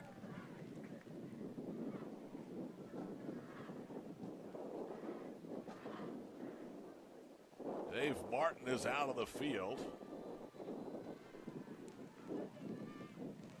It'll actually be first down and 6 at the 41-yard line. Drew Wood throws from midfield, and he's got a receiver, and it's caught at the 15 to the 10 to the 5, and he's in for the touchdown. Mason Snyder on a terrific throw by Drew Wood. Mason Snyder kind of on the post, coming all the way, working himself all the way across the field. Drew Wood standing up tall, plenty of time from his offensive line. Nice spiral leading the speedy Snyder into the end zone. So the offense, who has been stymied in the second half, gets a big play strike with $1:51 to go to take a 27-21 lead. This is a big extra point here for Matthew Jolliffe. At the north end, ball is back and down. Kick is on the way. The extra point is good. 1:51 to play. Crossings Christian 28. Jones 21. We're back after these messages on the High Plains Insurance Skordle Game of the Week. You've got to get the first down. See something new every night. I Yeah. mean, Been doing this for a long time, and you're exactly right. You learn something new all the time. I mean, we were down on the internet for like a quarter. That's never happened. So They're going to snap it with 49.5 seconds to play. Hand it off to Chester, and He's not Chester's gonna not get going to it. get it. Oh, Oh, he he might have spun spun out out of it. Yes, he did. Yeah. Second effort for Dinante Chester gets him down to the 9. Okay, they've got a timeout left. The clock is stopped with 44.4 seconds to play while they set the chain. Dakota Wingo with the start, with the stop. The clock rolls again, under 40 seconds to play now. To the end zone, he's back open. left corner, and incomplete. man, what a heck of a catch! Howard's pass is incomplete. Intended for number 4, Mark Bishop. It's Mark Bishop who could not reel it in. And really, Howry put that ball in a great spot. The wind kind of blew it. The wind's finally blowing a little bit, like we talked about a second ago. Kind of blew it off to the side. Yep.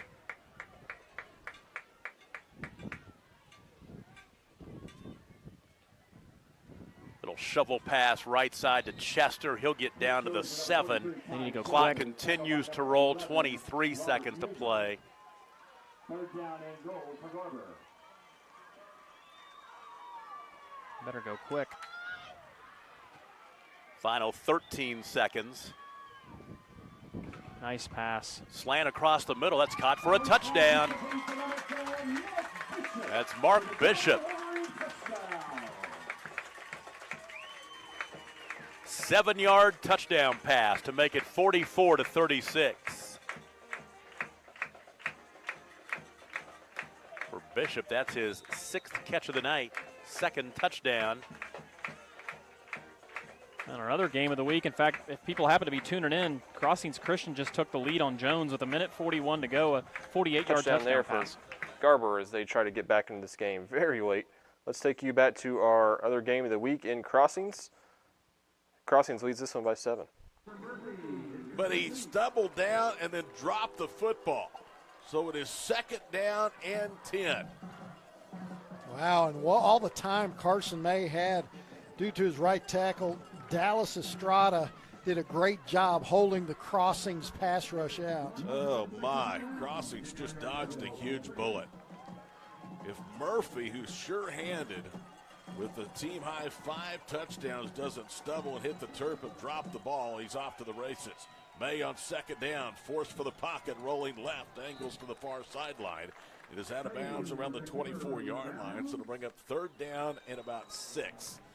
Obviously 4-down territory now for Dave Martin's ball club with just 1:35 remaining. They still do have 2 timeouts. Carson May did a good job to get a plus out of that play. As Crossings Christian brought the blitz, he just fought his way out, got outside, and also stopped the clock. 3rd and 7, they're going to say stepped out of bounds at the 23-yard line. 95 seconds to play. Crossings 28, Jones 21. This would turn some heads in Class 2A. Back to throw is May. Throws downfield, nobody is there. Miscommunication between he and Caden Carl. And now this game has come down to a 4th down conversion for the Horns. Well, that was one of the few miscommunications we've seen by the Jones offense. May usually in 2 district points for Pioneer. Now you're exactly right, but help theirs. So you try the onside kick, and it's loose, and then covered by Ty Parker. Boy, and that came out, too. It did. Ty Parker was down there, and he was scrambling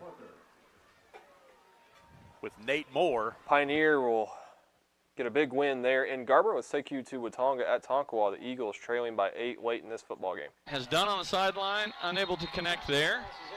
7 seconds left on the clock.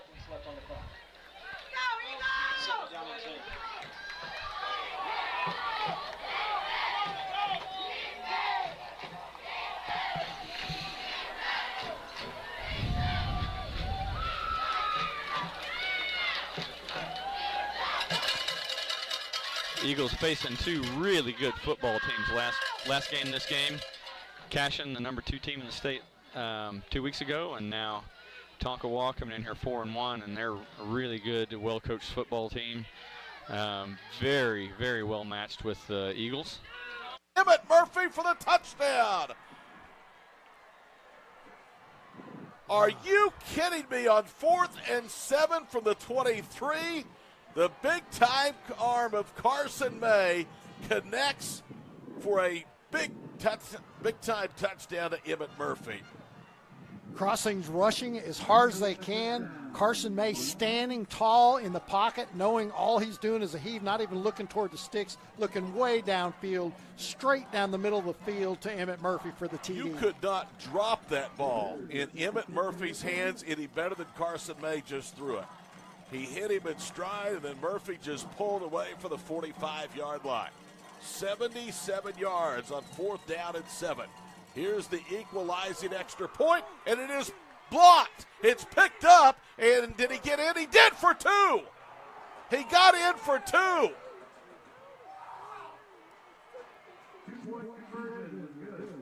Are you kidding me? The extra point was blocked. It was picked up and run in for 2. By Cameron Sweat. Cameron Sweat just got to the pylon. Well, that ball was blocked, picked it up. That is a legal 2-point conversion. What an unbelievable turn of events. Crossings Christian was literally 7 yards and 1 stop away from victory. On 4th and 7, Carson May hits Emmett Murphy over the middle, and it turns into be a 77-yard touchdown strike. And then the extra point is blocked and picked up by Sweat, who just did get inside the pylon for the 2-point conversion. It's 29-28 Longhorns with 1:19 to play. Unbelievable. There goes a penalty flag as well. Some of the crossing coaches are yelling at the officials, it looks like, down here on the south end. Personal foul. That's going to hurt because Jones is going to be able to move up now and kick this ball off from around midfield, and they have a chance into the win one, Dog, to really make this thing a difficult situation for Crossings. Yeah, that's a legal play. A block kick that comes back behind the line of scrimmage, the offense can advance that. If it gets past the line of scrimmage, it's a dead, they can't. They can just down it. What a turn of events in Oklahoma City. That, folks, is what happens when you have a D1 arm on the field. You're never out of a game. But an unfortunate turn of events on the blocked extra point. Give Cameron Sweat, though, a lot of credit, Scott. He very heady, knew what to do. He knew the ball was still alive behind the line of scrimmage, and he picked it up, and he had no time to hesitate because he just did get in the pylon. So they're going to kick it off now from the 45-yard line of Crossings Christian. You just squib this, I think, and you have a chance to pin them very, very deep in their own end of the field. Yeah, and Sweat, the speed of Crossings defense had the angle on Sweat. Sweat looked like he was going to knocked out of bounds, but he reached the ball over at the last second. I wonder if that's what the Crossings coaching staff was upset Another about. flag has been thrown here in front of the Crossings bench. And I can see Jonathan Keithley. He is incensed as he is pacing up and down the sidelines.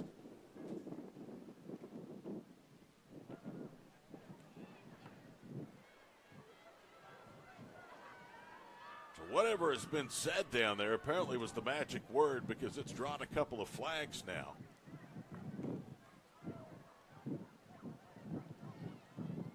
And here is the indication. It is unsportsmanlike conduct again on the crossing sideline. So now they'll move it up to the 30-yard line.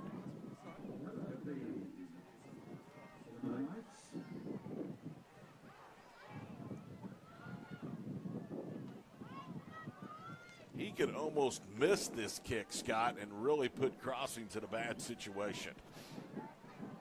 Well, you don't want to kick it in the end zone, obviously, to bring it out, but some kind of squib, as you mentioned, in between there, try to get it around the 10, just inside the 10. You know what you think about here, an onside kick? No problem. That'd be perfect. You'd be right at the 20 if you did. If you didn't get it. You have absolutely nothing to lose and everything to gain if you go for an onside kick here.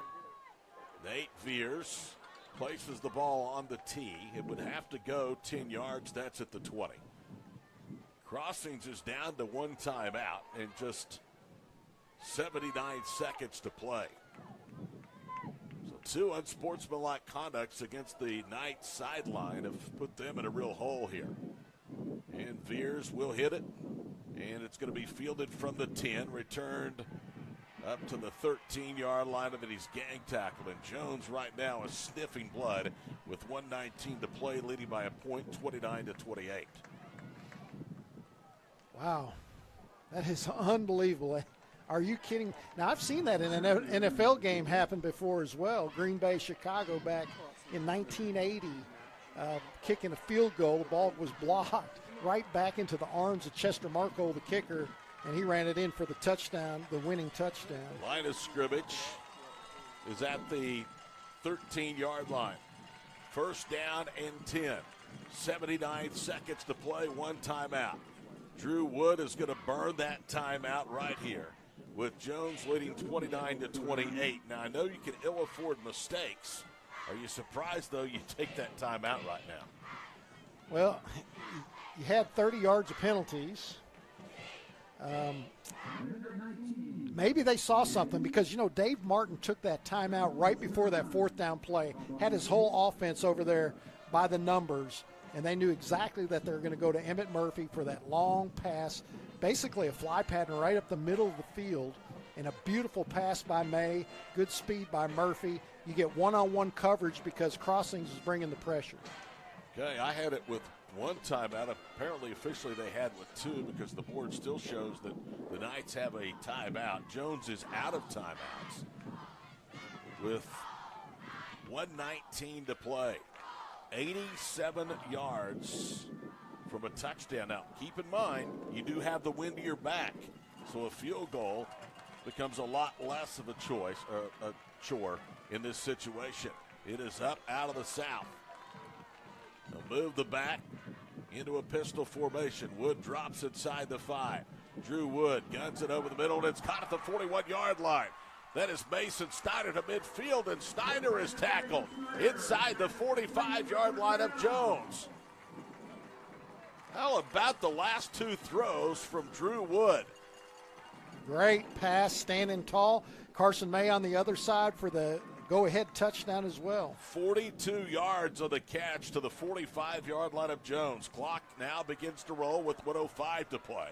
Wood drops to the 46. He's flush for the pocket.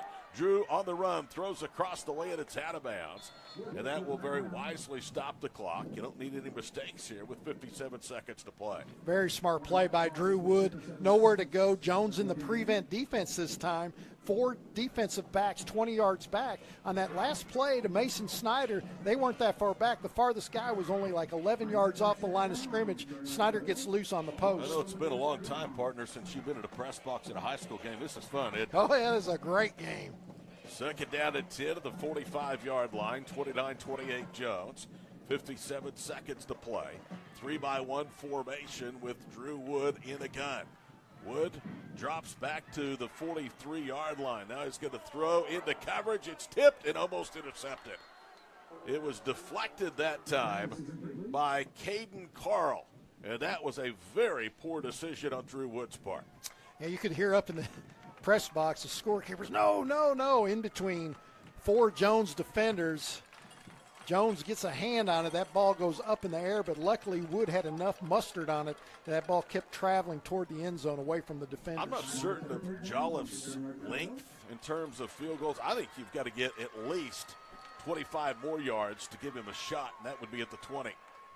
One back set, third down and 10. They need 10, though, to keep this drive alive. Motion man to the near side. Wood to throw. Heaves it near side. The ball is caught on a terrific grab by Logan McGowan. And he's out of bounds at the 31-yard line of Jones. The level of difficulty by that catch by McGowan was unbelievable. Not only to jump up and pull it down with 2 hands, he had to make sure he got a foot down inside the sideline. 14 yards. Clock begins to roll. Crossings has to hurry up. 30 seconds to play, and now they spike it. And that will stop the clock to preserve 1 timeout. 29.2 seconds to play, and it took them entirely too long to get up to the line of scrimmage because you have time. The clock stops in high school football until the ball's ready. Well, part of it is Drew Wood's looking over to the sideline trying to get the play in, so there's a little bit of confusion what to do, and it just went a little bit too late. First and 10 at the 31. You feel like they've got to at least get 11 yards or more to the 20. Here's the snap back. Wood looks right, looks left, throws over the middle. Ball is caught in traffic inside the 20, and he's down to the 13-yard line. Nate Rouse in traffic made a tremendous catch. Clock rolling, 15 seconds to go. Drew Wood will get the snap as he gets everybody lined up, and he spikes it with 10.9 seconds to play. It was a good throw, but an even better catch for the sophomore, Nate Rouse. Nate Rouse going over the middle, trying to maybe get a lick in between 4 defenders. Jones only sending 3 rushers. That's why Wood had so much time to throw. 18 yards on the catch. Now it's a 30-yard field goal. If you don't gain another yard, 10.9 seconds to play, one timeout remaining for Crossings, and it looks like they're going to waste no more time and bring Jolliffe on for the potential game winner. It's square in the middle of the field. He is kicking with that south wind to his back. Jones is going to send everybody but the kitchen sink. It's a 30-yarder for the lead late. Snap back, ball down. Jolliffe's kick is on the way, and it is good. With 5 seconds to play, Jolliffe boots through a 30-yard field goal. Crossings Christian 31. Jones 29. There's an injured Longhorn down at the 20-yard line, which is the place where the ball was put down for the field goal try.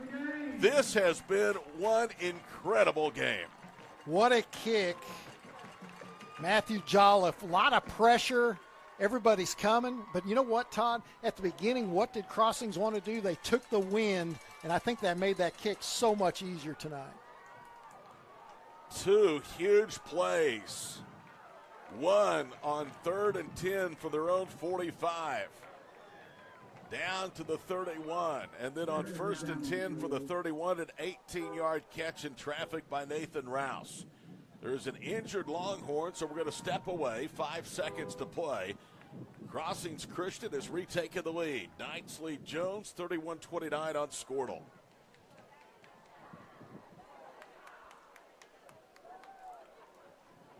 With over 24 flavors of iced tea, HTO is your new destination for the best premium water and iced tea in all of Oklahoma. Offering around 500 drink combinations and half-price tea during happy hour, this is your ultimate tea playground. With a location open in Ardmore and numerous locations coming soon, including the Village in South Oklahoma City, be sure to stop by HTO and experience the best tea you've ever sipped on.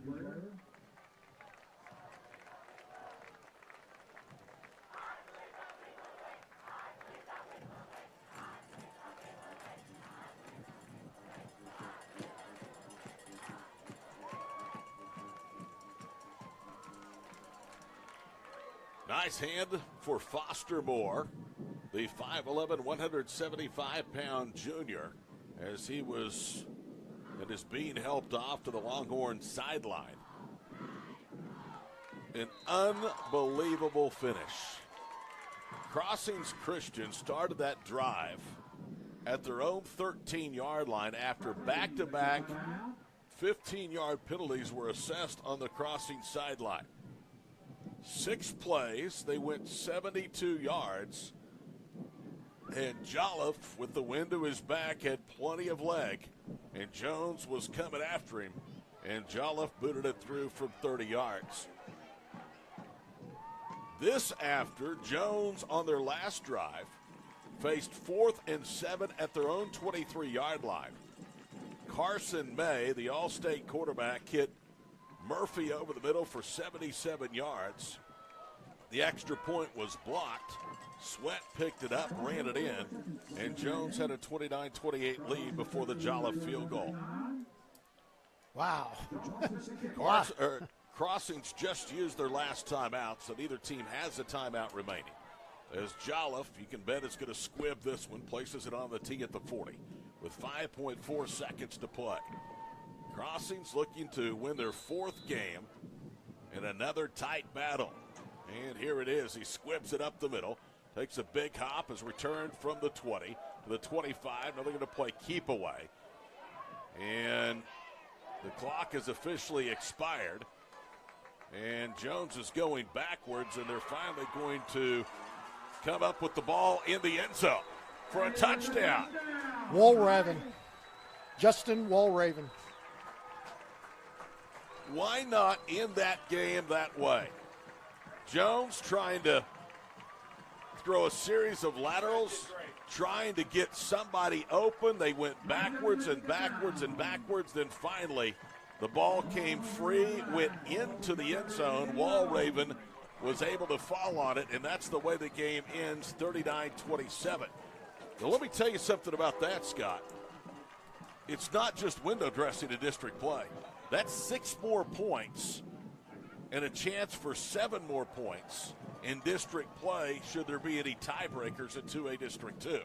Because of that, and they do not have the full 15, Crossings is going to get the opportunity to kick the extra point. And by rule, you have to kick it in high school because, like, what an incredible week of high school football games. Class 3A down to Class B. No big schools tonight, but the small schools really put on a show, especially there at the end with Crossings taking down top 10 ranked Jones Longhorns with a very exciting fourth quarter finish and a big-time clutch field goal to put the Crossing Knights ahead for good in that game. Also, we had Cashin shutting out Hinton 12-0. Kingfisher had a big win over McLeod 28-6. Pioneer gets a big win traveling on the road to Garber 44-36.